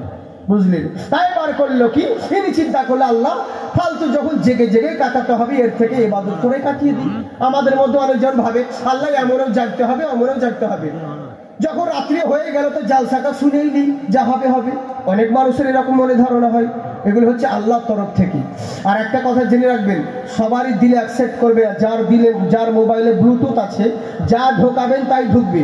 যার মোবাইলে ব্লুটুথ সিস্টেম নেই, ওতে যতই ঢোকাবার চেষ্টা করুন, কোনো মতে ঢুকবে না। বুঝলেন তো? তো তেমনি এগুলো যার দিলে, অলিয়া উলিয়ার জালসা ধর্মের মহাব্বত যার দিলে আল্লাহ ব্লুটুথ রেখে দিয়েছে, একমাত্র তারাই ওই সমস্ত জায়গায় বসে থাকবে, শুনবে, নচেত সবাই পারবে না। আপনারা ভাবছেন আপনারা নিজের ইচ্ছায় বসে আছেন? এরা বসে আছে নিজের ইচ্ছায়? কখনো নয়। হাজার চেষ্টা করলেও পারবে না। এমন এমার্জেন্সি কাজ করে যাবে, ওকে যেতে বাধ্য হতেই হবে। কিন্তু না, যার মহাপিল হচ্ছে সেই বসিয়েছে, তবে বসতে পেরেছে। সুবহানাল্লাহ। সে যদি রাজি না থাকতো কোনোদিনই বসে থাকতে পারতেন না। এমন কোনো কাজ করতো আপনাকে চলে যেতে হতো। বুঝলেন? কত মানুষ হয়, কতজন জালসাতে যায় কিছু দান করব বলে, 2000 টাকা নিয়ে যাচ্ছে জালসাতে দান করব, করতে গিয়ে হোঁচট খেয়ে পড়ে গিয়ে বাস পয়সা হারিয়ে গেল। আর একজন এমনি মেলা দেখতে ঘুরতে গিয়েছে, কি মনে হলো, জালসাতে গিয়ে 5000 টাকা দিয়ে দিল। তার মানে কি? দেব বললে দেওয়া হয় না, নেব বললেও নেওয়া হয় না, বসবো বললে বসা হয় না। যার মাহফিল আল্লাহ রাজি আছে, ওলিয়া উলিয়া মাহবুব রাজি আছে বলে আপনারা বসে আছেন, নইলে কোনোদিনই বসে থাকতে পারতেন না। এরই জন্য মহব্বতের জন্য বলেন সুবহানাল্লাহ। তাই চিন্তা করলো আল্লাহ এর চাইতে ভালো তোমার ইবাদত দিয়ে রাত্রি কাটিয়ে দিই। আল্লাহু আকবার বলে নিয়াত করলেন, নামাজে দাঁড়িয়ে গেলেন। এখনো সময় দূর থেকে ইহুদি কিন্তু ফলো করছিল, কি ব্যাপার রে, মরুভূমির মাঝখানে তাবু গাড়া রয়েছে। তাবু বুঝেন তো? এদিকে কি বলে, ওই যে তাবু গেড়ে রাখে, হ্যাঁ, তাবু গাড়া রয়েছে। তাবুর বাইরে কে ওইটা দাঁড়িয়ে মানুষ, না খুঁটি না গাছ, নড়েও না চড়েও না, কি করে বুঝবো? তাই ট্রাই করার জন্য দূর থেকে একটা তীর মেরে দিয়েছেন। আর সাহাবী তখন নামাজ পড়তেছিল, ওই সময় রুকুতে গিয়েছেন উনি, আর লাগবি তো লাগ, তীরটা এসে সোজা গর্দানে বিঁধেছে। যেমন তীরটা গর্দানে বিঁধে গেল, চিন্তা করুন ইসলামের জন্য কিভাবে আমরা ইসলাম পেয়েছি। তীরটা যেমন তেমন বীরেরা কেমন ভালোবাসতেন, গর্দানে তীর লেগে গেল। ইহুদি চিন্তা করলো, আরে যা, আমি তো ভেবেছিলাম হয়তো খুঁটি নাইলে কোনো গাছ, কিন্তু এ তো দেখছি মানুষ। কিন্তু মানুষ তো যেমন তেমন মানুষ নয়, এরা তো মুসলমান। মুসলমানরা যেভাবে নামাজ পড়ে ও তো ওরকম করছে। তার মানে কি শুধু একাই নেই, তাবুর মধ্যে আরো মুসলমান থাকতে পারে। এরই লেগে পরস্পর তীর ছুটতে আরম্ভ করলো। তীর ছুটতে যখন আরম্ভ করলো, পেটে পিঠে পিঠে চারিদিকে তীর লাগতে লাগলো। শরীরটা জায়গায় অবস্থা, কোন রকম ভাবে আসসালামু আলাইকুম রহমতুল্লাহ, আসসালামু আলাইকুম রহমতুল্লাহ, 2 রাকাত নামাজটাকে কোন রকম কমপ্লিট করে ইয়া রাসূলুল্লাহ বলে ডাক দিয়েছে। ভেতর থেকে, তাবুর ভিতর থেকে সবাই চলে এসেছে। ওদিকে ইহুদিদেরকে সাহাবীরা সামলালেন। আমার নবী মুস্তাফা এই আব্বাদ বিন বিশিরের মাথাটাকে নিজের উরুর উপরে, জানের উপরে রেখে বলে, কি ব্যাপার আব্বাদ বিন বিশির, তোমার এই অবস্থা কেন? তোমাকে যখন একটা তীর লেগেছিল তখন তুমি আমাদেরকে জাগাতে পারতে, উঠাতে পারতে। এতগুলো তীর খাওয়ার পরে কেন ডাকছো তুমি? এতগুলো তীর খাওয়ার পরে কেন ডাকছো? আল্লাহু আকবার। সাহাবী কি বলছে শুনুন। ইয়া রাসূলুল্লাহ, নবী গো, আমি জানি হুজুর, কিন্তু কাফের বেঈমান যখন আমাকে তীর মেরেছিল আমি তখন দাঁড়িয়ে ছিলাম না, আমি তখন নামাজের মধ্যে রত ছিলাম, আমি নামাজ পড়ছিলাম, ওই সময় কাফের তীর মেরেছিল। আমার নবী বলেন, সাহাবী, ও যখন তীর মারলো তুমি নামাজটা ভেঙে দিয়ে আমাকে জাগাতে পারতে, কারণ নামাজ কাজা হলে আদায় করা যাবে, নবীর মোহাব্বত যদি কাজা হয়ে যায় কখনো আদায় করতে পারবে না। নবী হলেন ঈমান, নামাজ হলো আমল। নামাজ যেটা পেয়েছো সেটা তো নবীর জন্যই পেয়েছো। নবী তো নামাজ এনেছে, তাহলে কি করে জানতেন যে নামাজ পড়বে? তাই হলো ঈমানের সম্পর্ক আগে। সাহাবী তখন বলছে, ইয়া রাসূলুল্লাহ, নবী গো, আমি সবই জানি হুজুর, কিন্তু নামাজের মধ্যে সূরা রহমান তেলাওয়াত করতেছিলাম। আর রহমানু আল্লামাল কুরআন, খলাকাল ইনসানা আল্লামাহুল বায়ান, আশ-শামসু ওয়াল কামারু বিহুসবান, ওয়ান নাজমু ওয়াশ-শাজারু ইয়াসজুদান, ওয়াস-সামাআ ওয়া রাফা'a ওয়া ওয়াদা'আল মিজান, আল্লা তাতগাউ ফিল মিজান ওয়া আকিমুল ওয়াজনা বিল কিসতি ওয়া লা তুখসিরুল মিজান ওয়া লা হাব্বুল আসফি ওয়ার রাইহান ফাবিআইয়ি আলা'i রাব্বিকুমা তুকাজ্জিবান। আমি সূরা রহমান তেলাওয়াত করছিলাম হুজুর, এত মধুর লাগছিল, এত মজা লাগতেছিল, মনে হচ্ছিল মরে যাই, মরে যাব, বেঁচে থাকা কালীন নামাজ ছাড়বো না। সুবহানাল্লাহ। এরই লেগে আমি সারাদিন হুজুর। বলে, তাহলে এখন কেন তুমি ডাক দিলে? বলে, আমার মনে খেয়াল চলে এলো। বলে, কি খেয়াল এলো? বলে, মনের ভিতর খেয়াল এলো হুজুর, আমি তো মরে যাব, কিন্তু আমার মতন সাহাবী যদি মরে যায় ইসলামের কোনো ক্ষতি হবে না, কিন্তু আমার কারণে আল্লাহ রাসূল তাবুর মধ্যে রয়েছেন, আর সাহাবাগণ রয়েছে, আমার কারণে যদি সাহাবীর নবীর গায়ে আঁচ লেগে যায় আমি কিয়ামতের দিনে জবাব দিতে পারবো না। এই লেগে চিন্তা করলাম তাড়াতাড়ি আপনাকে ডাকি, এই খেয়াল মনে চলে এলো, এই লেগেই ডাক দিলাম।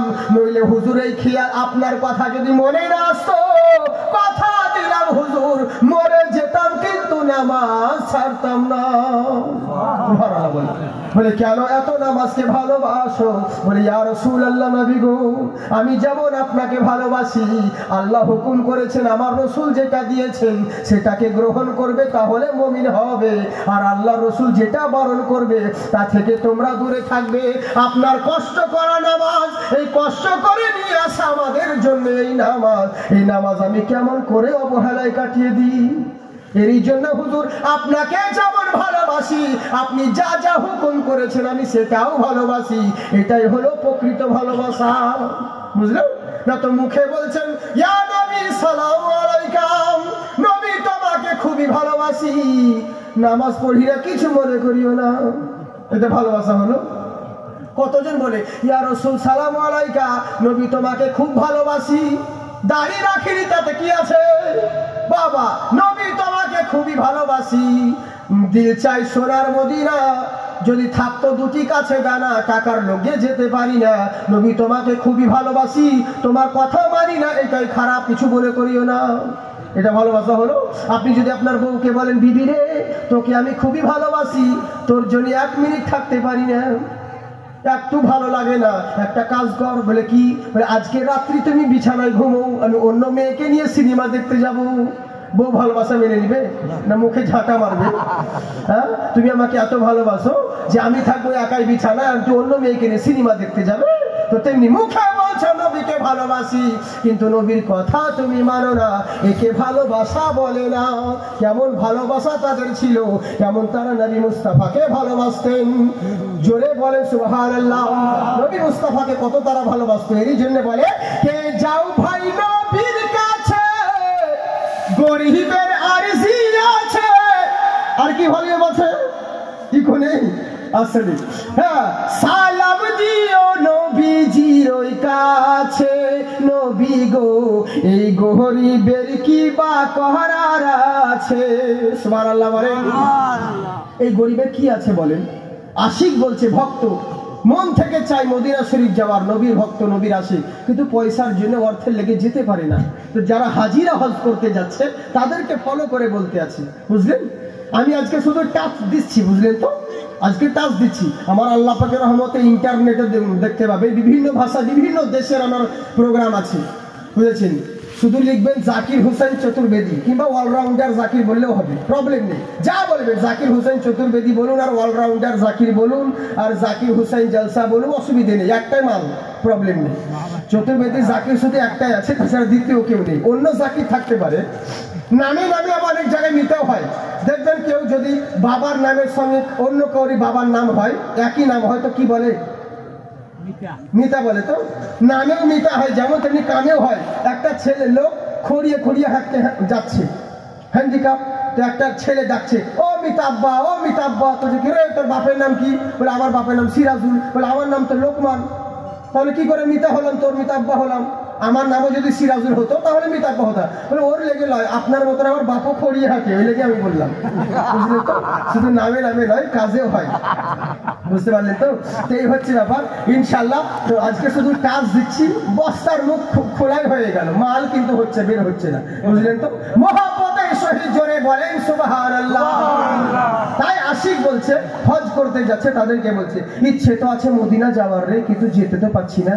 তাই মনে মনে চিন্তা করছি, টাকা পয়সা তো নেই, কিন্তু শুধু টাকা পয়সা থাকলে নবীর ভালোবাসা হয়? কখনো নয়। এক হাজি যেমন বলছে, মক্কা গিয়েছে হুজুর, তাহলে মদিনা, বলে ও যেতে পারিনি। বলে কেন? বলে মদিনা গিয়ে কি হবে? আবে গাধা, যার লেগে হজ পেলি তাকেই ভুলে গেলি? তুই জানিস না আল্লাহ রসুল বলেছেন, কেউ মক্কা এসে যদি মদিনা না আসে, সে আমার প্রতি জুলুম করলো, আর যে নবীর প্রতি জুলুম করলো সে কি করে জান্নাত পেতে পারে? তার হজ কি করে কবুল হতে পারে? বুঝলেন, আল্লাহর কিরে লক্ষ্মীর কিরে হাজি হয়েছি, মক্কা গিয়ে ধাক্কা খেয়ে খেজুর এনেছি, এই হচ্ছে ব্যাপার। কিন্তু কেমন দেখুন, গরিব দুঃখিনী মানুষ আফসোস করছে, আর মনে মনে বলছে টাকা পয়সা নেই আমার মক্কা মদিনা যাওয়ার, কিন্তু জীবনে যতদিন বাঁচবো ভালোবাসবো নবীকে আমার। সুবহানাল্লাহ বলেন। আপনারা ভালোবাসবেন তো? দিল থেকে আপনারা বলেন, আমার সঙ্গে সঙ্গে বলেন দেখি ভাবেন, টাকা পয়সা নেই আমার মক্কা মদিনা যাওয়ার, কিন্তু জীবনে যতদিন বাঁচবো ভালোবাসবো নবীকে আমার। ওগো আল্লাহ পরওয়ার, দেখায় নবীর দিদার, জান্নাতে যাওয়ার ব্যথা যাবে মুছে। নবী গো এই গরিবের কি বা করার আছে? সুবহানাল্লাহ বলেন। নবী গো এই গরিবের কি বা করার আছে? ওরে জাকিরের এই বেদনা অনেকেই তো বোঝে না, সুযোগ পেলে মুনাফিকরা করে সমালোচনা, কিন্তু বোঝেন আল্লাহ পরওয়ার, বোঝেন নবী সরওয়ার, তাই তো মনে আনন্দের নাচ গাইছে। নবী গো এই গরিবের কি বা করার আছে? মওলা গো এই গরিবের কি বা করার আছে? আমার আল্লাহ রাব্বুল আলামিনের প্যারা বান্দা, তাই নবী মুস্তাফার কল মুবারকে শুয়ে শুয়ে রক্ত ঝরতে আছে। আমার নবীকে বলতে আছে, হুজুর আমি মরে যেতাম কিন্তু আপনার দেওয়া নামাজ ছাড়তাম না। আমার নবী বলেন, তুমি কি নামাজ কি এত ভালোবাসো? বলে কেন বাসবো না হুজুর, আমি জানি এই নামাজের জন্য আপনি কত কষ্ট করেছেন। সুবহানাল্লাহ। আমি তো জানি এই নামাজের লেগে কত কষ্ট করেছেন, কত সাহাবারা রক্ত ঝরিয়েছে, সকাল বেলায় বিবাহ হয়েছে, আবার সন্ধ্যে বেলায় বিধবা হতে হয়েছে শুধুমাত্র ইসলামের খাতিরে। বুড়ো বুড়ো মাম যাদের ছেলে পিলে নেই, একটা মাত্র ছেলে, কিন্তু নবীর মোহাব্বতে নামাজের জন্য ছেলেটাকেও কুরবানি করতে পিছপা হয়নি। তাই হুজুর এত কষ্ট করা দিন কি করে ভুলে যেতে পারি? আমার নবী বলেন, আসসালাতু মিফতাহুল জান্নাহ, নামাজ হলো জান্নাতের চাবি। আমি নবী কথা দিলাম, তোমার জান্নাতের চাবি জোগাড় হয়ে গেছে। সুবহানাল্লাহ বলেন। এর জন্য বলে আমার নবীর শান, শোনো মুসলমান, নাজিল যার প্রতি 30 পারা কুরআন, নবী মুস্তাফা সাল্লাল্লাহু তাআলা আলাইহি ওয়াসাল্লাম বললেন, তোমার জান্নাতের চাবি জোগাড় হয়ে গেছে। নবী যেই কথা বলে দেন সেটা কোনোদিন রদ বদল হয় না। তাই আমার আল্লাহ পাক বলে, বান্দারে মা তাকুর রাসূল ফাকুযুহু, আমার রাসূল যেটা দেন সেটা গ্রহণ করো, আর যেটা থেকে নিষেধ করে তা থেকে বিরত থাকো। আল্লাহুম্মা সাল্লি আলা সাইয়্যিদিনা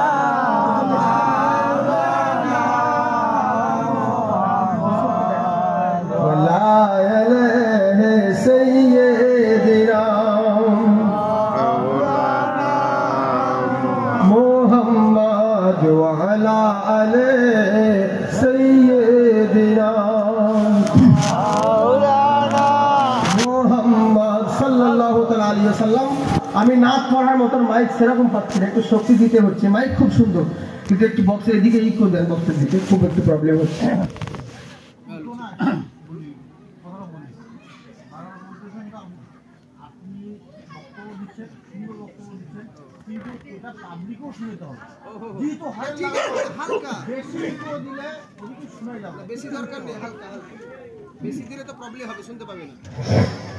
না বেশি দিলে তো পাবলিক বুঝতে পারবে না, কিন্তু হালকার মধ্যে, মানে এই দুটো জানি স্টেজ ই করে। হ্যাঁ হ্যাঁ হ্যাঁ, যা হোক মোহাব্বতে সুবহানাল্লাহ বলে, বুঝতে পারছেন তো?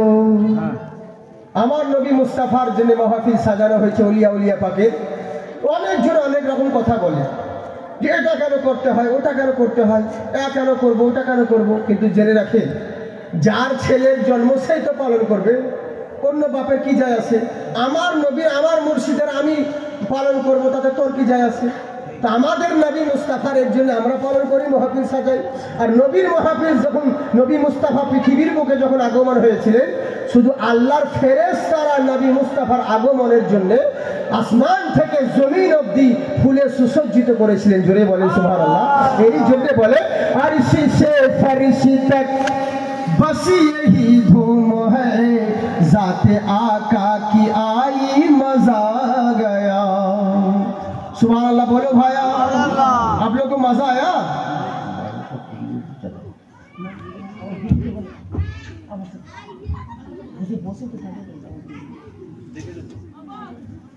আমাকে চারখানি বলুন তো, বলবো? জি বলেন। हाँ अर्श से फर्श तक बस यही धूम है, जाते आका की आई मजा गया। अर्श से फर्श तक बस यही धूम है, जाते आका की आई मजा गया, मजा गया। आमना के ललन मुस्तफा के लिए, आमना के ललन मुस्तफा के लिए रब ने दुनिया बनाई, मजा गया। সুবহানাল্লাহ বলিয়ে। কতজন বলে নবী মুস্তাফার জন্য কেন হয়, কিন্তু শুনুন, अपना सोया मुकादर जगाने लगा, रहमतों में सावन नहाने लगा। अपना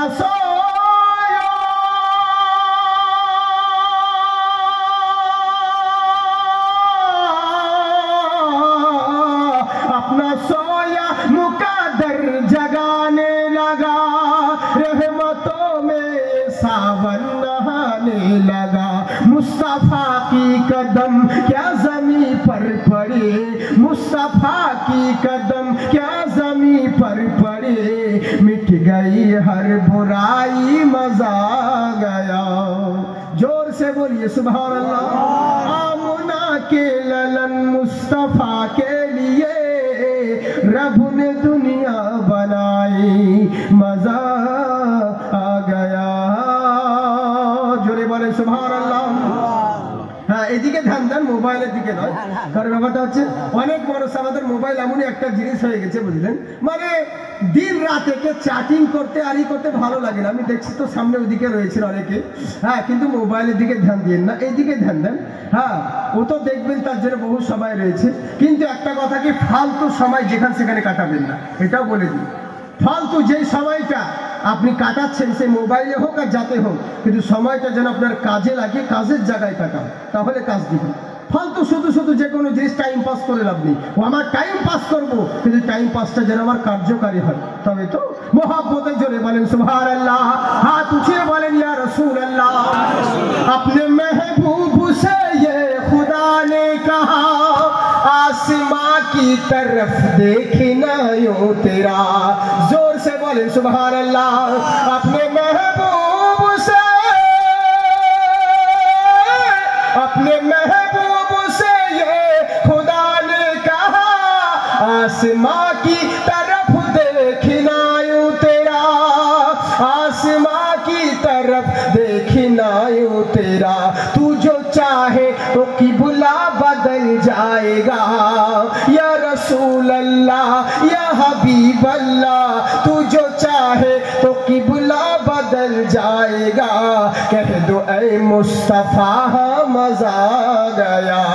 आमना के ललन मुस्तफा के लिए रब ने दुनिया बनाई, मजा आ गया। আল্লাহ রাব্বুল আলামিন বলে, বান্দা শোনো, তাই আকাশের নিচে জমিনের বুকে যা কিছু রয়েছে আমি সবই তোমাদের জন্য সৃষ্টি করেছি। পৃথিবীর বুকে যতদিন থাকবে তুমি তোমার আল্লাহ রাসূলের ফরমাবরদারি করে চলো, এহ জগতেও লাভবান হবে, পর জগতেও লাভবান হবে। এবার করলো কি, ওই সাহাবী বলছে, ইয়া রাসূলুল্লাহ, নবী গো, আমি এতই ভালোবাসি আপনাকে, আপনার জিনিসগুলোকেও ভালোবাসি, কিন্তু আমাদের হয়টা কি, সবই উল্টো, সব উল্টো। আল্লাহ রাসূল বললেন, শোনো, ইসলাম মেনে চলবে, ইসলামের আদর্শ মেনে বাড়িতে যদি চলো, কোনোদিন তোমার বাড়িতে কোনো অশান্তি হবে না, স্বামী স্ত্রীতে ঝগড়া পর্যন্ত হবে না। কিন্তু আমাদের বেশিরভাগ স্বামী স্ত্রীতে ঝগড়াই হয়, হয় না আপনাদের? আমার আপনাদের যাদের বিয়ে হয়েছে তাদেরকে বলছি, আমার তো কোনো হয়নি, আপনাদেরকে বলছি, বুঝেছেন তো? যার দেখবেন স্বামী স্ত্রীতে প্রায় দেখতে পাওয়া যায় শুধু ঝগড়া। কেন ঝগড়া বলেন তো? ইসলামিক আদর্শ নেই। তাহলে শুনুন, শাশুড়ি আর বউ মানে কতটা ভয় করে দেখুন। বউ আর শাশুড়ি, বউ মানে ওর শাশুড়ি বলেছে বৌমাকে, বৌমা বলে কি বলে, এক কলসি টিউবওয়েল থেকে পানি নিয়ে এসো, জল নিয়ে এসো। তখন তো এত ঘন ঘন টিউবওয়েল ছিল না, পাড়ায় একটা থাকতো, বুঝেছেন? এখন তো বাড়ি বাড়ি হয়েছে, এখানে মানে রার অঞ্চলের কথা বলছি, মুর্শিদাবাদ বীরভূমে। তো পানি আনতে গিয়েছে, জল আনতে গিয়েছে, বৌমা মানে কাকে করেছে, কলস না কি বলে, কলসি তো, ওই নিয়ে জল আনতে গিয়েছে। তো শাশুড়ি দেখছে এই ফাঁকে, শাশুড়ি দেখছে এই ফাঁকে তো বৌমা গিয়েছে জল আনতে, আমি কয়টা মুড়ি খাই। তো এই বুঝেছেন, চীন থেকে কিছু মুড়ি বের করেছে আঁচলে, তারপর কিছু চানাচুর নিয়েছেন, খেতে বসবে। মনে মনে করছে এই সময় যদি বউ চলে আসে পানি জল নিয়ে, তো বলবে, ও আমাকে জল আনতে পাঠিয়ে তুমি মুড়ি খাচ্ছ, তার মানে এখানে খেলে হবে না, বুঝলেন? কি করব? তো ওপরে যাই, দোতলায়, দোতলাতে গিয়েছে যে এখানে খাই, তো দোতলাতে গিয়েছে মুড়ি খেতে, দেখছে নাতি পোতারা ওরা খেলাধুলা করছে, দেখছে এখানে যদি খাই তো এরা চাইবে, মুড়ি ফেলবে। ওর মা এসে জিজ্ঞেস করবে মুড়ি কোথায় পেলি, বলবে দাদি দিয়েছে, নানি দিয়েছে, তার মানে ধরা পড়ে যাবো, দরকার নেই, এখানে খাবো না। বাড়ির পিছনে আখের ভুঁই ছিল, কুশিয়ারের জমি, কি বলেন কুশিয়ার, তো ওই কুশিয়ারের জমি ছিল, ওই ভুঁয়ে চলে গেছে শাশুড়ি। বৌমা এদিকে জল নিয়ে এসে শাশুড়ি করে, শাশুড়ি মা শাশুড়ি খুব চেঁচিয়েছে, শাশুড়ি পাত্তা নেই। ই দেখছে শাশুড়ি যখন এই ফাঁকে নেই, তো আমি কয়টা মুড়ি খাই। ইও টিন থেকে কিছু আঁচলে মুড়ি বের করেছে, কিছু চানাচুর নিয়েছে, বুঝেছেন, নিয়ে খেতে যায় মনে করছে এই সময় যদি মুড়ি খাই তো শাশুড়ি এসে বলবে, ও এক কলসি জল এনে খিদে লেগে গেল, মুড়ি খেতে লাগলে, তার মানে এখানে খাবো না। ও পড়ে যায় দোতলায়, দোতলা দেখছে বাচ্চাগুলো রয়েছে, এখানে যদি খাই তো বাচ্চারাও ধরা পড়বে। সে বলবে মুড়ি কোথায় পেলি, বলবে মা দিয়েছে, তার মানে দরকার নেই, নিরাপদ জায়গা ওই কুশিয়ারের জমিতে যায়, বাড়ির পিছনে। এবার শাশুড়ি বৌমাও কিন্তু মুড়ি নিয়ে কুশিয়ারের জমিতে যাচ্ছে, আর কুশিয়ারের জমিতে দেখবেন শিয়াল থাকে, খুব শিয়াল টিয়াল থাকে, তো আগগুলো নড়াচড়া করছে কুশিয়ারগুলো। কি বৌমা ভাবছে কুশিয়ার জমিতে হয়তো শিয়াল টিয়াল থাকে, কিন্তু আসল শিয়াল যে ওর শাশুড়ি তা তো জানে না, বুঝলেন? এই ভাবছে শিয়াল আছে, ওর লেগে হাতে থাবা মারছে, হ্যাঁ হ্যাঁ থাবা দিয়েছে। ওর শাশুড়ি গলা শুনে চুপ করে গেছে। যখন দেখছে কুশিয়ারগুলো আর নড়ে না, বৌমা ভাবছে তাহলে শিয়াল পালিয়ে গেছে। এই বলে যেমনই আগে জমিতে বুঝেছেন 2-3টে আগুলোকে সরিয়ে যেমনই ঢুকতে যাবে আর সামনে দেখছে শাশুড়ি একদম রেগে গেছে। শাশুড়ি বলছে দুটো মুড়ির জন্য কুশিয়ারের জমি পর্যন্ত চলে এসেছো। বৌমা বলছে মা রাগ করো না, তোকে আমিও নিয়ে এসেছি। বুঝলেন? তো এই হচ্ছে ব্যাপার। ইসলামিক আদর্শ মেনে যদি চলতাম আমাদের কি কখনো ঘরে এরকম অশান্তি হতো? শাশুড়ি বউয়ের মতো কোনো নয়, শুধু শাশুড়ি বউ করে নয়, স্বামী স্ত্রীতে অনেক জায়গায় গন্ডগোল। বলবো কি আর শুনবে কি? একটু ঝামেলা হলে পরে বাস কি খালি বলবে তোকে ছেড়ে দিব, আর বউ খালি বলবে তোমার কাছে এতদিন সংসার করে সুখী পেলাম না, বাস কাজ হয়ে গেল। এই তো জামানা। ইসলামিক আদর্শ মেনে যদি চলতে তাহলে আমাদের কোনোদিন এরকম অশান্তি হতো না। আল্লাহ রাসূল বলেন স্বামী স্ত্রী যদি স্বামী স্ত্রীর দিকে মুচকি হাসে নেকি পাবে। স্ত্রী যদি একবার স্বামীর দিকে তাকিয়ে মুচকি হাসে এতে দ্বিগুণ নেকি পাওয়া যাবে। স্ত্রী যেইখান দিয়ে মুখে পানি পান করবে স্বামী যদি ওই জায়গায় মুখ লাগিয়ে পানি পান করে আল্লাহ রাসূলের সুন্নাত আদায় হবে, স্বামী স্ত্রীর মহাব্বত বাড়বে। আর আমরা করি কি? অন্য মেয়েকে দেখে খুব হাসি আর নিজের বউকে দেখে হাসি না। বাসে ট্রেনে দেখি তো, আমি তো বাসে খুব কম যাই, দেখি অনেক জায়গায় এক মহিলা মুচকি হেসে দিয়েছে, আমার পাশে একজন বসেছিল, ও মহিলাকে বলছে আরে ম্যাডাম আপনি দাঁড়িয়ে কেন, বসুন বসুন দেখছি। সিট ছেড়ে দিল, যা সারা একবার মুচকি হাসাতে সিট ছেড়ে দিলি আর বউ যদি সারা রাত্রি হাসে ওকে তো একটা কচু দিস যাবে, বুঝলেন? তো এই হচ্ছে ব্যাপার। তারপরে এই তো ঝামেলা কত কি। বউ যদি দেখবেন অন্য কোনো মেয়ে কোনো ছেলেকে যদি বলে রাত্রি 12টার পরে তোমার সঙ্গে কথা বলবো, ও রাত 11টা থেকে হাজির দিবে জানালার ধারে, মশাই কামড়াবে তাও বলবে মশাল তু খা, কিচ্ছু বলবো না, বুঝলেন? খালি যদি একবার জানালা খুলে শুধু একটা কথা বলে আই লাভ ইউ, বাস, তাহলে যে বিছানা আর ঘুম হলো না। হ্যাঁ, আর বউ যদি বলে তোমার সঙ্গে একটু কথা বলবে, যাও ঘুমো, সারাদিন ব্যস্ত আছে ক্লান্তি হয়ে আছে বলে কথা বলবে, চল ঘুমো। ও 1000বার আই লাভ ইউ বলেও কিছু বলবে না, বউকে কান্না করেও দিবে না। এই হচ্ছে ব্যাপার। বড় আফসোসের বিষয়, যাকে যেটি বেশি ভালোবাসার দরকার ছিল আমরা তাকেই তো বাসি না। দুঃখের বিষয়। আল্লাহ পাক আমাদের প্রত্যেকে যেন সঠিক যোগ্য মানের স্ত্রী দান করেন। যাদের বিয়ে হয়নি তাদের লেগে বলছি, আপনাদের লেগে নয়। হ্যাঁ, আর যাদের যে সমস্ত মা বোনেরা রয়েছে যাদের সেরকম দেয় আল্লাহ পাক যেন তাদেরকেও গায়েব থেকে ভালো পাত্রের ব্যবস্থা করে দেয়। সকলে বলি আল্লাহুম্মা আমিন।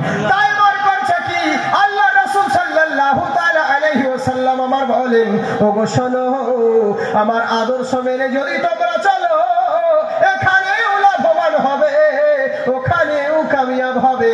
আর জেনে রাখো আমার আদর্শ যদি তোমার মধ্যে থাকে পৃথিবীর কোনো মানুষের কাছে নত হতে হবে না, সবাই তোমাকে ঝুঁকে ঝুঁকে সেলাম করবে।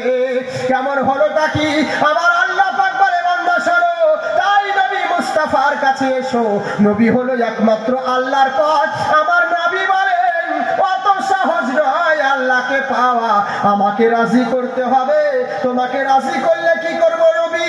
আমার নবী বলেন আমাকে রাজি করতে হলে আমার নিচু স্তরে যারা আমার অবধি পৌঁছিয়েছে ওলি আউলিয়াদের দামান ধরো। সুবহানাল্লাহ। পীর মুর্শিদের দামান ধরো। আর পীর মুর্শিদের দামান ধরে কি লাভ হবে? আপনাকে তো প্রথমেই বলেছি ওলিয়া উলিয়ার শান কতটা হয়। যারা আল্লাহর হয়ে যায় আল্লাহ তাদের হয়ে যায়। আমাদের অতটা ক্ষমতা নেই যে আল্লাহর কাছে ডাইরেক্ট আমাদেরকে সমস্ত কিছু দিবে, কিন্তু কোনো মাধ্যম দরকার। আমরা যেমন ডাইরেক্ট আসিনি, আল্লাহ বাপমার মাধ্যম দিয়ে পাঠিয়েছে। তো দুনিয়া থেকেও যাবো কোনো না কোনো মাধ্যম দিয়েই আমাকে যেতে হবে। তো নবী মুস্তাফার কাছে পৌঁছাতে গেলে পীর ও মুর্শিদের নিগাহে কারাম দরকার রয়েছে। এই যে ভারতীয় মানসুরি আঞ্জুমান রক্তদান শিবির দেখেছেন, এটা আজ নয়, বহুদিন থেকে। আমি ছোট যখন মাদ্রাসায় পড়তাম, প্রতাপপুর মাদ্রাসায়, এই হুজুরেরই মাদ্রাসা, প্রতাপপুর মাদ্রাসা বর্ধমানে, ছোটতে বলতে 10-12 বছর আগে, এখন 10-12 বছর আগে আমি তখন পড়াশোনা করতাম, তখন আমার বয়স ছিল মোটামুটি 8 কি 10। তার মানে এখন বুঝে নেন কত হতে পারে। অতটা যতটা ভাবছেন ততটা বয়স নয়, বুঝলেন তো? আমার আগে যিনি বক্তব্য দিয়েছিলেন নিয়ামতুল্লাহ জি, উনি হচ্ছেন আমার শিক্ষক, আমার হুজুর। হ্যাঁ, তো যখন 10-12 বছর আগে, এখন 24-25 এরকম ধরে নেন আইডিয়া। তো এবার করলো কি, তো ব্যাপারটা হচ্ছে কি, যখন এবার ওই মাদ্রাসায় যখন 10-12 বছর আগে আমি থাকতাম, তো রক্তদান শিবির বলুন এই সমস্ত জিনিস চিরদিনই, তার বহু পূর্বে থেকে হয়ে আসছে। চিরদিনে যে দিনের খিদমত করছে, কিসের জন্য? জনসেবা। কিসের জন্য? মহুব আলী আল চিশতি বলেছিলেন যে শোনো, মানুষকে ভালোবাসা এটাও একটা ইবাদত। সুবহানাল্লাহ। মানুষকে ভালোবাসা এটাও একটা ইবাদত। যে মানুষ মানুষকে ভালোবাসতে পারলো না রে, সে আল্লাহকে কি করে ভালোবাসবে? সে আল্লাহকে কি করে পাবে? এই যে মহব আলী আল চিশতির, আমরা উনার মাদ্রাসায় শুধু আমরা পড়েছি, কত কত মৌলবি মৌলানা হয়ে কোথা থেকে কোথায় চলে গিয়েছে। আল্লাহ পাক এগুলো অলির দানে শিক্ষা লাভ করে কিছু লাভ হতে পারে না, এটা জেনে রাখবেন। আমার সঙ্গে একই ইউনিভার্সিটিতে আমরা পড়েছি, কেবল তো আমার পড়া শেষ এই তো 2-1 বছর করলাম, তো এবার এখনো পড়ছি। তো কথা হচ্ছে কি, আমি এখনো জেনারেল লাইনে পড়লাম, কেবল এমএ ভর্তি হয়েছি। তো কথা হচ্ছে কি, তো যখন উনাদের সম্মুখে আমাদের দেখেছি অনেকজন অনেক রকম চলে গিয়েছে, ভালো ভালো আমাদের সঙ্গীরা সাথীরা বড় বড় ডিগ্রি হাসিল করে নিয়েছে, ভালো ভালো ডিগ্রি হাসিল করেছে, পড়াশোনা করেছে, কেউ ওদেরকে চিনে না। কিন্তু জাকিরও তো পড়েছে, কিন্তু জাকিরকে সারা ওয়ার্ল্ডের মানুষ চিনে, বাচ্চা থেকে ছোট থেকে। কেন চিনে? কি কারণে চিনি? ও শিক্ষা লাভ করেছে, আমিও করেছি। কি কারণে সেটা তো বলবেন। ও শিক্ষা লাভ করেছে, ও শিক্ষার বড়াই করেছে, কিন্তু জেনে রাখো সব শিক্ষা দিয়ে সব কিছু হয় না, কিছু আল্লাহর তরফ থেকেও জ্ঞান লাভ করতে হয়। এটা তো জেনারেল নলেজ, কিন্তু আধ্যাত্মিক নলেজও দরকার থাকে। আর সেই যতক্ষণ পর্যন্ত পীরের গোলামি না করবে কখনোই লাভবান হতে পারবে না। ওরা পীরের গোলামি করেনি, ওদেরকে কেউ চিনে না, ওদের কবরেও কেউ পেশাব ফিরতে পর্যন্ত যায় না। যারা পীরের গোলামি করেছে তাদেরকে সারা ওয়ার্ল্ড চিনে, তাদের কবরে লোকে হাজার হাজার টাকা খরচ করে উরুস করে। সুবহানাল্লাহ। কেন? তারাও তো মানুষ, এও মানুষ, কিন্তু এটা ভাগ্যবান যে পীরের গোলামি করেছে। তো জাকির পীরের নজরে পড়েছে বলে আজকে সারা ওয়ার্ল্ড জাকিরকে চিনে, বুঝেছেন? আজকে যে কোনো এমন কোনো দেশ নেই, বিভিন্ন দেশে অনেকজন অনেক রকম কথা বলে, ইন্টারনেট বা যাই হোক ক্যামেরা করছেন ভাই জি, আমি এরই জন্যই বলছি, হক কথা বলতে হয়। অনেকজন অনেক বলে যে জাকির হোসেন চতুর্বেদী কোথায় পড়াশোনা করেছেন, কোথায় কি করেছেন। আমি এই প্রতাপপুর মাদ্রাসায় হচ্ছে আমার প্রথম মাদ্রাসা। আমার আগে যিনি বক্তব্য রাখছিলেন মৌলানা নিয়ামতুল্লাহ জি, সবুজ পাগড়ি পরে দেখেছিলেন তো, হ্যাঁ নিয়ামতুল্লাহ জি, উনি হলেন আমার প্রধান গুরু, প্রথম শিক্ষক, বুঝেছেন? আর আমি গর্ব করে বলি যে আমি ওই হুজুরের ছাত্র, সত্যি নিজের ছেলের মতন ভালোবাসে। তো আমি ওই ওনার কাছে পড়াশোনা করেছি, উনি হচ্ছেন আমার লাইফের প্রথম ওস্তাদ, প্রথম শিক্ষক। তো এই হচ্ছে ব্যাপার। তো ওনার হাতে এরকম আমাদের মতন কত মৌলবি, কেউ বলতে পারবে যে তোরা যে প্রতাপপুরকে জঙ্গল মহল মনে করছি, বড় বড় শহরের মাদ্রাসার কোনো নামগন্ধ নেই। জঙ্গলে পড়ে থাকা একটা মাদ্রাসার ছাত্র সারা ওয়ার্ল্ডে ভ্রমণ করে, কিসের কারণে?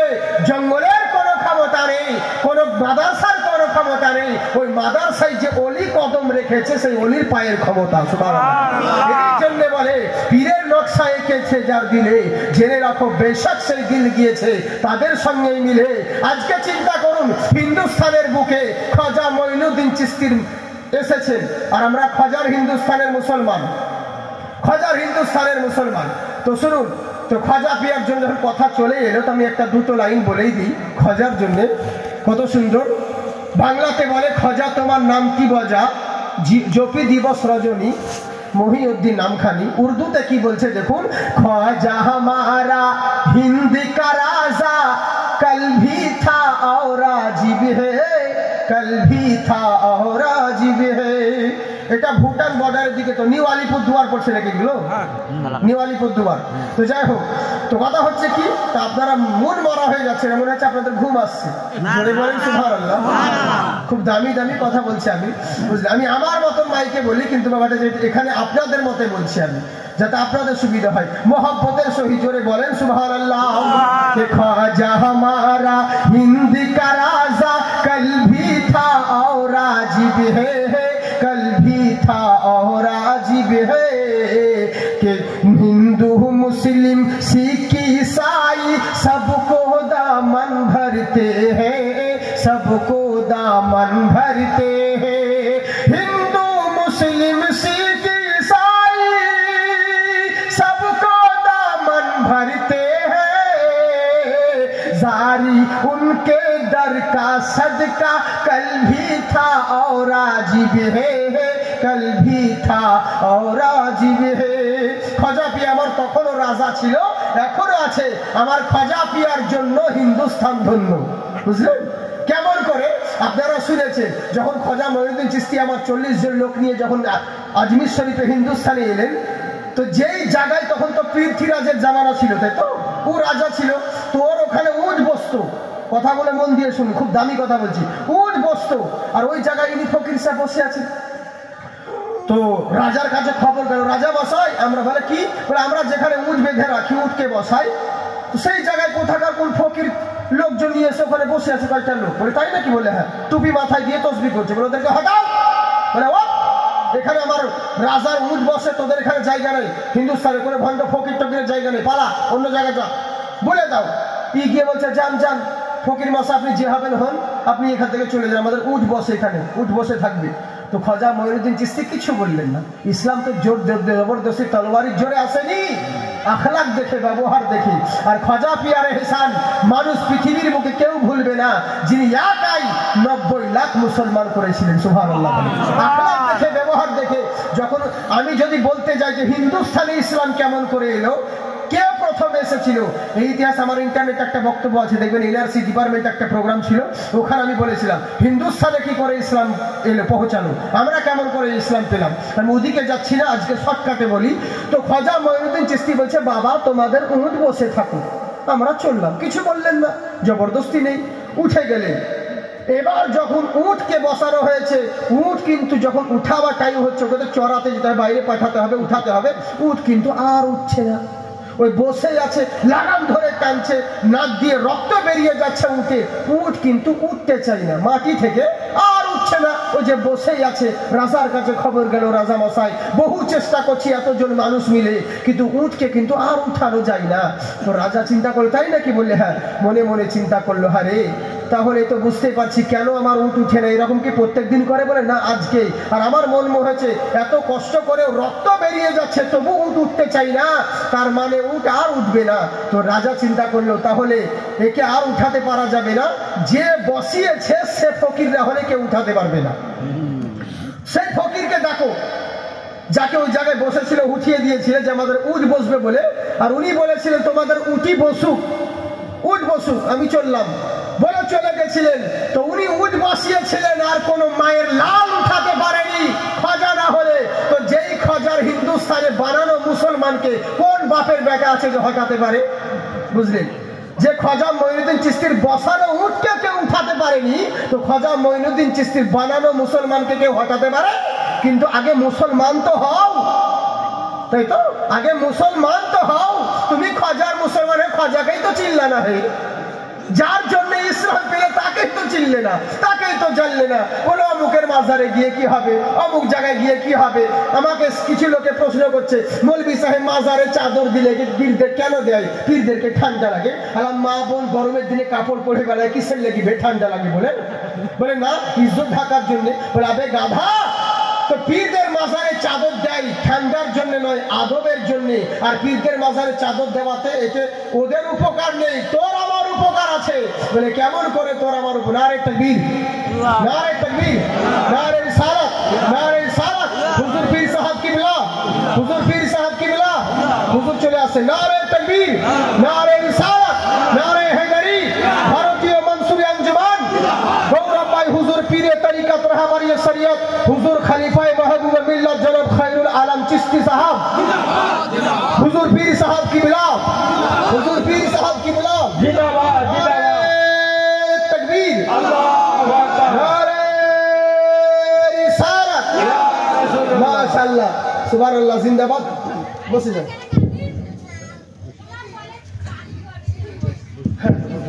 বসুন বসুন, একটু সামনে গিয়ে আসুন, হুজুরের চেহারা দর্শন করুন, ইনশাআল্লাহ এটাও একটা ফাইজ বরকত পাবেন। তো বুঝলেন যে, শুনুন যে তোমরা যে পীরের জন্য বলছো, তো পীরদের মাজারে চাদর দেয়, ওটা আদব রক্ষার জন্য। আর চাদর দেওয়াতে কি লাভ হবে? তাহলে শুনুন। বলে শোনো, একটা ডাক্তারকে বললাম যে কাজ করো, লাইব্রেরি থেকে বই নিয়ে এসে, তো একটা ভালো বই নিয়ে এসো। ডাক্তার গেল, ছুট করে মানে আনতে পারলো না। বলে কোরআন মাজিদ নিয়ে এসো, আনতে পারলো না। মাস্টার গেল, মাস্টার কোরআন মাজিদ আনতে পারলো না। একটা ছোট্ট ছেলেকে বললো যাতো লাইব্রেরি থেকে কোরআন শরীফ নিয়ে আইতো, ছেলেটা গেল, নিয়ে চলে এলো। বলে কি ব্যাপার, মাস্টার আনতে পারলো না, যেখানে ডাক্তার কোরআন মাজিদ আনতে পারলো না, আর তুই ছোট ছেলে গেলি আর চলে এলি? বলে হুজুর আমি ওসব কিছু জানি না, আমি মূর্খ ছেলে, আমি কিছু জানি না, আমি শুধু দেখলাম। কথাগুলো শুনুন মা, আমি যে দেখলাম লক্ষ্য করে, ওইখানে অনেক বই আছে, লাইব্রেরিতে বহুত কিতাব আছে, কিন্তু একটা কিতাব দেখছি সবার থেকে আলাদা, ওই কিতাবে চাদর চড়ানো আছে। জুজদান জড়ানো আছে, কাপড় জড়ানো আছে, বুঝে নিলাম যে কোনো সাধারণ কিতাব নয়, সমস্ত কিতাবের চাইতে এই কিতাব আলাদা, এই লেগে গেলাম আর টুক করে নিয়ে চলে এলাম। তো কোরআন মাজিদে জুজদান দেয়, তাবিজ দেয়, কাপড় দেয়, নিজে কোরআনের জন্য নয়, কোরআন তো কোরআনই আছে কিন্তু তোমার হেফাজতের জন্য, কারণ দুনিয়ার কিতাবের সঙ্গে তাকে থাকতে হবে। কিন্তু কোনো মানুষ যদি বেউজুতে ছুঁয়ে নেয়, কোনো মানুষ যদি বেহুরমাতি কাজে কোরআন শরীফ তাকে টাচ করে দেয়, গুনাহ হবে, বেয়াদবি হবে, এর লেগে কোরআনের গায়ে চাদর দিয়ে দেয় যাতে তোমার হেফাজত হয়, তুমি গুনাহ থেকে হেফাজত থাকো। তেমনি পীরদের মাজার, পীরদেরকে দুনিয়ার কবরের সঙ্গে থাকতে হবে, পীরের মাজারে চাদরটা দিলে যেন তুমি আদব করতে পারো না রে না। ওদের কবর আলাদা, এর কবর আলাদা, সাধারণ কবর আলাদা, ওলিয়া উলিয়ার কবর আলাদা। আমার আল্লাহ রাব্বুল আলামিন বলে, বান্দা শোনো, আল্লাহর ওলিদের আমি ক্ষমতা দিয়েছি, ওনারা বেঁচে থাকাকালীন যেই ক্ষমতা দান করেন, যেই ফায়েজ পাওয়া যায়, ওনারা ইন্তেকাল করলে পরে আরো তার চাইতে 7 গুণ ক্ষমতা বাড়িয়ে দিই। সুবহানাল্লাহ। আরো দিতে পারে। বলে কেমন করে? হ্যাসাক দেখেছেন? হ্যাসাক, হ্যাঁ, সে ল্যাম্প জ্বলে, পান করতে হয়, পান করতে হয়, আগুন জ্বালালেন, গ্যাস দিলেন, সবকিছু, কেরোসিন আছে, পেট্রোল আছে, ল্যাম্পও দিয়েছেন ভালো, তবু কিন্তু জ্বলছে না। কেন জ্বলে না? পান করতে করতে করতে যখন ল্যাম্পটা পুরো পুড়ে ছাই হয়ে গেল, তারপরে আস্তে আস্তে করে ফোকাস দিতে লাগি। তুমি আল্লাহর ওলিরা জিন্দা থাকতে যতটা ক্ষমতা থাকে, তার থেকে দুনিয়া থেকে বিদায় নেওয়ার পর আল্লাহ পাক তাদের আরো 7 গুণ ক্ষমতা বাড়িয়ে দেয়। জোরে বলেন সুবহানাল্লাহ। এই জন্য বলি, আমার মেহবুব সারে খুব সুন্দর কথা বলছি, ইমান তাজা হয়ে যাবে মহব্বতে। সুবহানাল্লাহ বলেন। যার শেষ ভালো তার সব ভালো। এই আপনাদেরকে বলি, আপনারা দোয়া করবেন আমার যেন এরকম হুজুররা দিনের খিদমত করতে পারে, আমরাও যেন সকলে এগিয়ে আসতে পারি। এই ভারতীয় মানসুরি আঞ্জুমানের পক্ষ থেকে আমরা বলা হচ্ছে, আর এদিকেও যেন আমরা দেখতে পারি, এটাও হচ্ছে একটা দিনের খিদমত। জানি না কে কবে দুনিয়া থেকে বিদায় নিয়ে বাবজিরা, আজকে আছি কালকে নাও থাকতে পারি, কিন্তু বেঁচে থাকাকালীন আল্লাহকে এটাও তো বলতে পারবো যে আল্লাহ কিছু করতে পারি না পারি, তোমার যারা হয়েছিল, তুমি যাদেরকে পছন্দ করেছিলে আল্লাহ, তাদের গোলামি তো কিছুদিন তো সময় কাটিয়েছি, তাদের কথা তো মেনে চলেছি, আমরা গুনাহগার। আর আল্লাহ পাক যদি এটাই কবুল করে নেন, তাহলেই তো বেড়া পার হয়ে গেল, বুঝলেন? এই জন্যই আমি হুজুর মহবুব আলী আল চিশতি রাদিয়াল্লাহু রাহমাতুল্লাহ আলাইহি তিনার সামনে আমি একটা মানকাবাত পড়ি, একবার মহব্বতে সুবহানাল্লাহ বলি। কত সুন্দর কালাম দেখুন, দিল থেকে বলছি, কত সুন্দর কালাম দেখুন। কে জব সে বসা হে দিল মে নূরি জলওয়া महबूब मिल्लत का, जलवा महबूब पिया का। যারা মহবুব আলী আল চিশতিকে নিজের চোখে দেখেছেন, তারা মনে করুন হুজুরে মুর্শিদের চেহারাকে মনে মনে অন্তর চোখে দেখুন, আর আমার নাতটা শুনুন, তাহলে বুঝতে পারবেন কেমন জিনিস। কে জব সে বসা হে দিল মে নূরি জলওয়া महबूब पिया का, जलवा महबूब पिया का। जब से बसा है दिल में नूरी,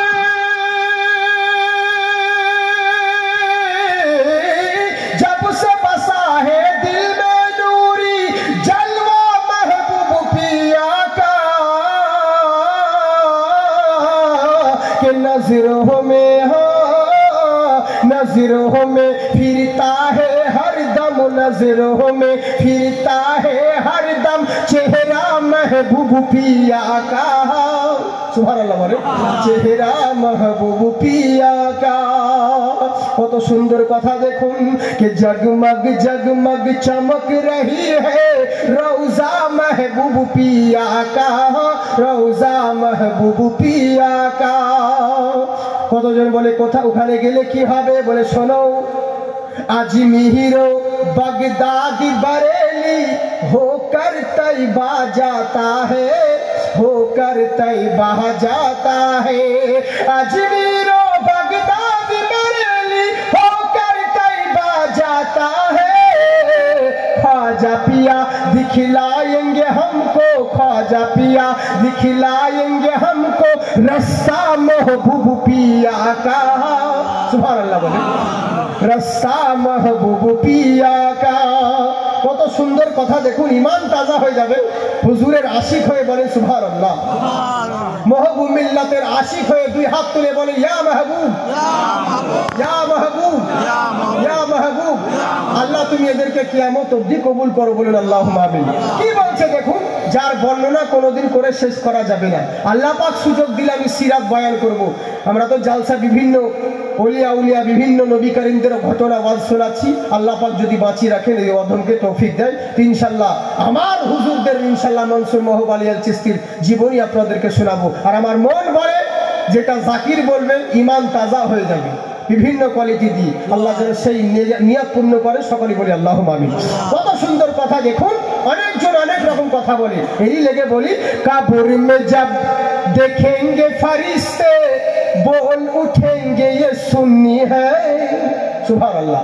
কবরে তো সবাই যাব, কিন্তু জেনে রাখো পীরের গোলামদেরকে ফেরেশতা দেখা মাত্র বলে দিবে কি, কবর মে জব देखेंगे फरिश्ते बोल उठेंगे ये सुन्नी है, बोल उठेंगे ये सुन्नी है।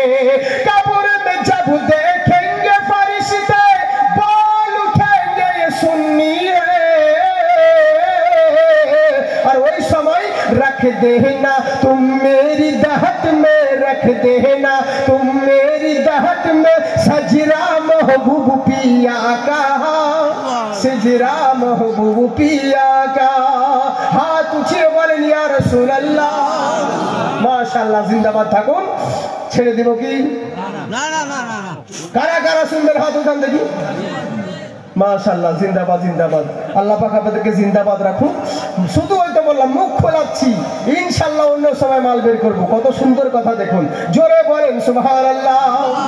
आहा, दुश्मन जी भर कोशिश कर ले फिर भी झुका सकते ही नहीं।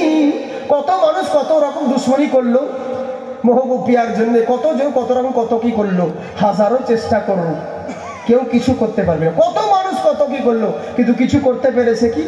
এরই জন্য বলে বাতিল বেঈমান থেকে বদমাযহাব থেকে কতজন কত রকম ভাবে চেষ্টা না করলো দুনিয়ার মানুষ শুধু নিচে নামাবার জন্য।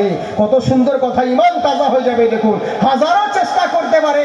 আরে আমার হুজুর খায়রুল আলম চিশতির জন্য কতজনা কত রকম চেষ্টা করতে পারে, কিন্তু সরো দুশ্মন জি ভর কোশিশ कर ले फिर भी झुका सकते ही नहीं, फिर भी झुका सकते ही नहीं।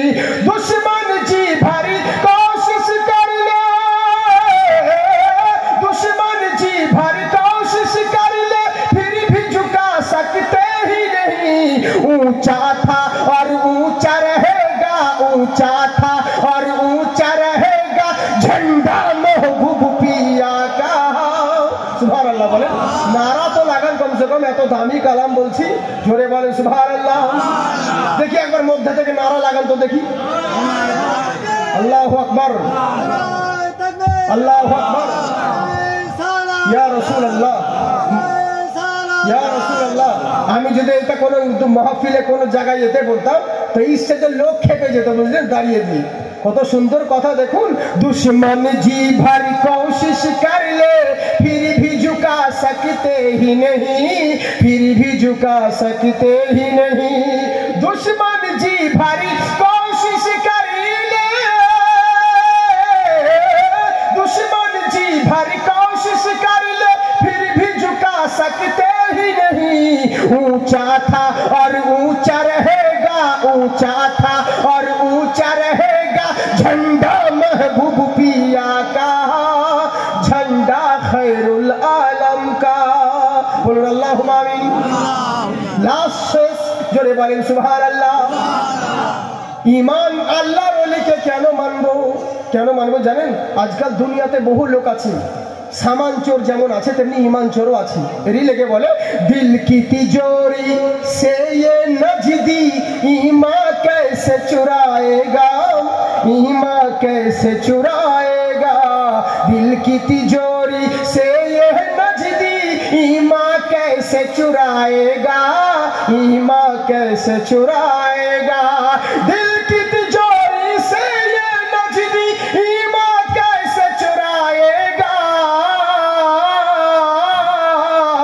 के दिल पे लगा रखा है हमने, दिल पे लगा रखा है हमने ताला महबूब पिया का, ताला महबूब पिया का। दिल पे लगा रखा है हमने ताला महबूब पिया का।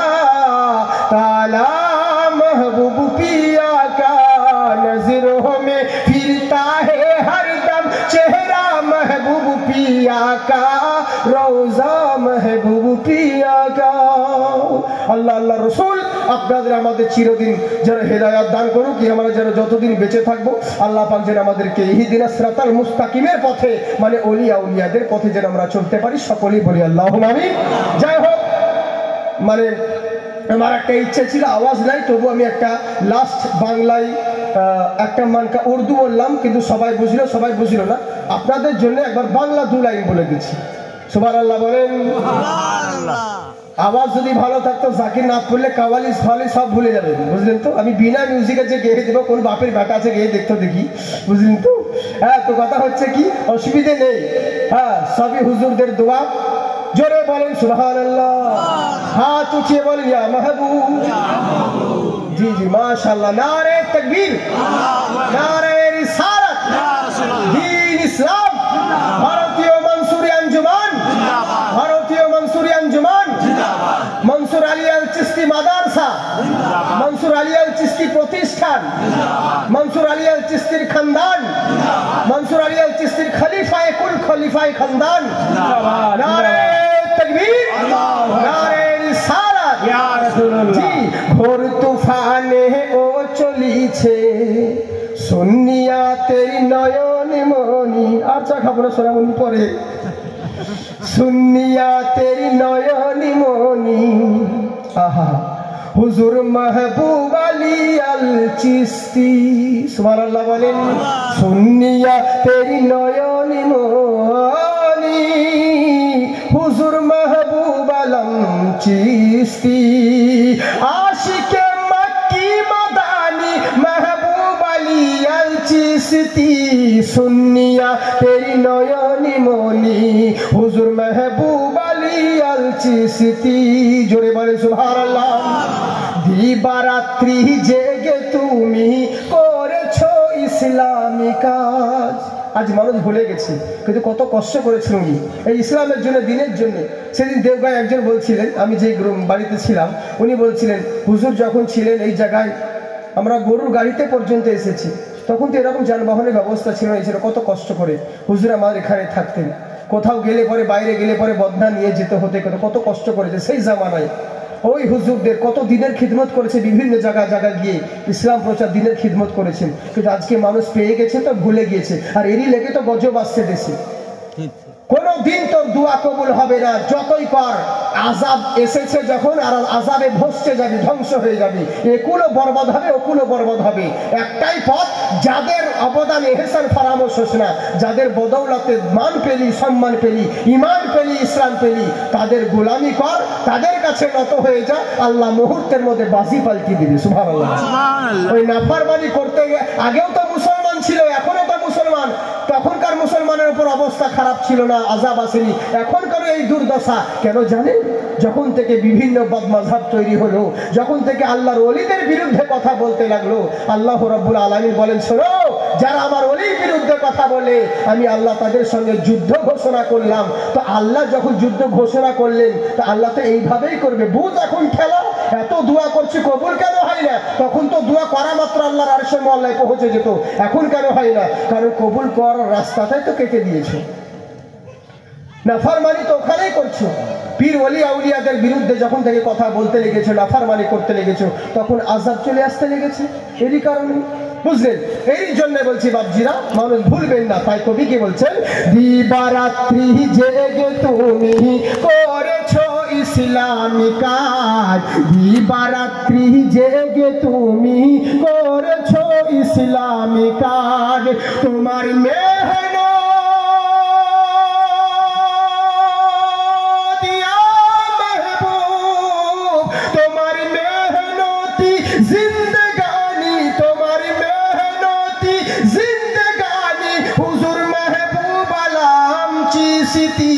সুন্নিয়া তেরি নয়নি মনি হুজুর মাহবুব আলী আল চিশতি সুবহানাল্লাহ বলেন আর বলবো জি তোমার করুণা ভোলা যাবে না তোমার করুণা ভোলা যাবে না, যারা ভুলিবে খোদা পাবে না। তোমার করুণা ভোলা যাবে না, যারা ভুলিবে তারা খোদা পাবে না। মোদের উপর দিয়েছ তুমি তোমার এই সন্তান। হুজুর যে রেখে গিয়েছেন এটা হচ্ছে একটা অবদান। এটা হচ্ছে হুজুর মহব আলী আল চিশতি যে সন্তান রেখে গিয়েছেন, বুঝেছেন, হুজুরকে পেয়েছি আমরা, এটাও হচ্ছে ওনার একটা অবদান। এই জন্য বলে তোমার করুণা ভোলা যাবে না, যারা ভুলিবে খোদা পাবে না। তোমার দুনিয়াবাসী ভুলতে পারবে না, তোমার যত অবদান দুনিয়াবাসী ভুলতে পারবে না। তোমার যত অবদান দিয়েছ আমাদের খায়রুল আলম চিশতি, হুজুর মাহবুব আলী আল চিশতি, সুন্নিয়া তেরি নয়নি মোহনী, হুজুর মাহবুব আলী আল চিশতি। আল্লাহুম্মা আমিন। আল্লাহ পাক যেন আপনাদের আমাদের সকলকে ইহদিনাস সিরাতাল মুস্তাকিম পথে চলার তৌফিক দান করেন। আমরা যেন চিরদিনই এই ভারতীয় মানসুরিয়া আঞ্জুমানের গ্রাউন্ডের ভিতরে যেন আমরা থাকতে পারি। সকলেই বলি আল্লাহুম্মা আমিন। আমার জন্য দোয়া করবেন, এই অধম যেন এই মারতে আল্লাহ পাক আওয়াজ বুলন্দ করেন, মারতে দাম তাক যেন দ্বীনের খিদমত, ওলিয়া উলিয়াদের খিদমত করতে পারি, সেই তৌফিক দান করে। সকলেই বলি আল্লাহুম্মা আমিন। আসসালামু আলাইকুম ওয়া রাহমাতুল্লাহি ওয়া বারাকাতুহু। আমাদের আর একজন শেষ বক্তা রয়েছে। আমরা এই শেষ বক্তার মুখেই কোরআন হাদিস সম্পর্কে বিস্তারিতভাবে বলবেন সংকীর্ণ সময়ের মধ্য দিয়ে। তারপরেই আজকের শেষ অনুষ্ঠানের আমাদের বর্ধমানের হুজুর সাহেব মাননীয় খায়রুল হক সাহেব, তিনি আমাদের মাঝে উপস্থিত আছেন। তিনি শেষ দোয়া হবে, শেষ আখরি দোয়া প্রত্যেকের জন্য ইনশাআল্লাহ দোয়া হবে। আপনারা প্রত্যেকেই আজকে দোয়ায় সামিল থাকবার জন্য অনুরোধ করছি। যারা আজকে ব্লাড ডোনেশন ক্যাম্পে বিভিন্ন প্রান্ত থেকে জাতি ধর্ম নির্বিশেষে প্রত্যেকে এসে যারা রক্তদান করেছেন তাদের উদ্দেশ্যে আমরা দোয়া করব ইনশাআল্লাহ প্রত্যেকের জন্য।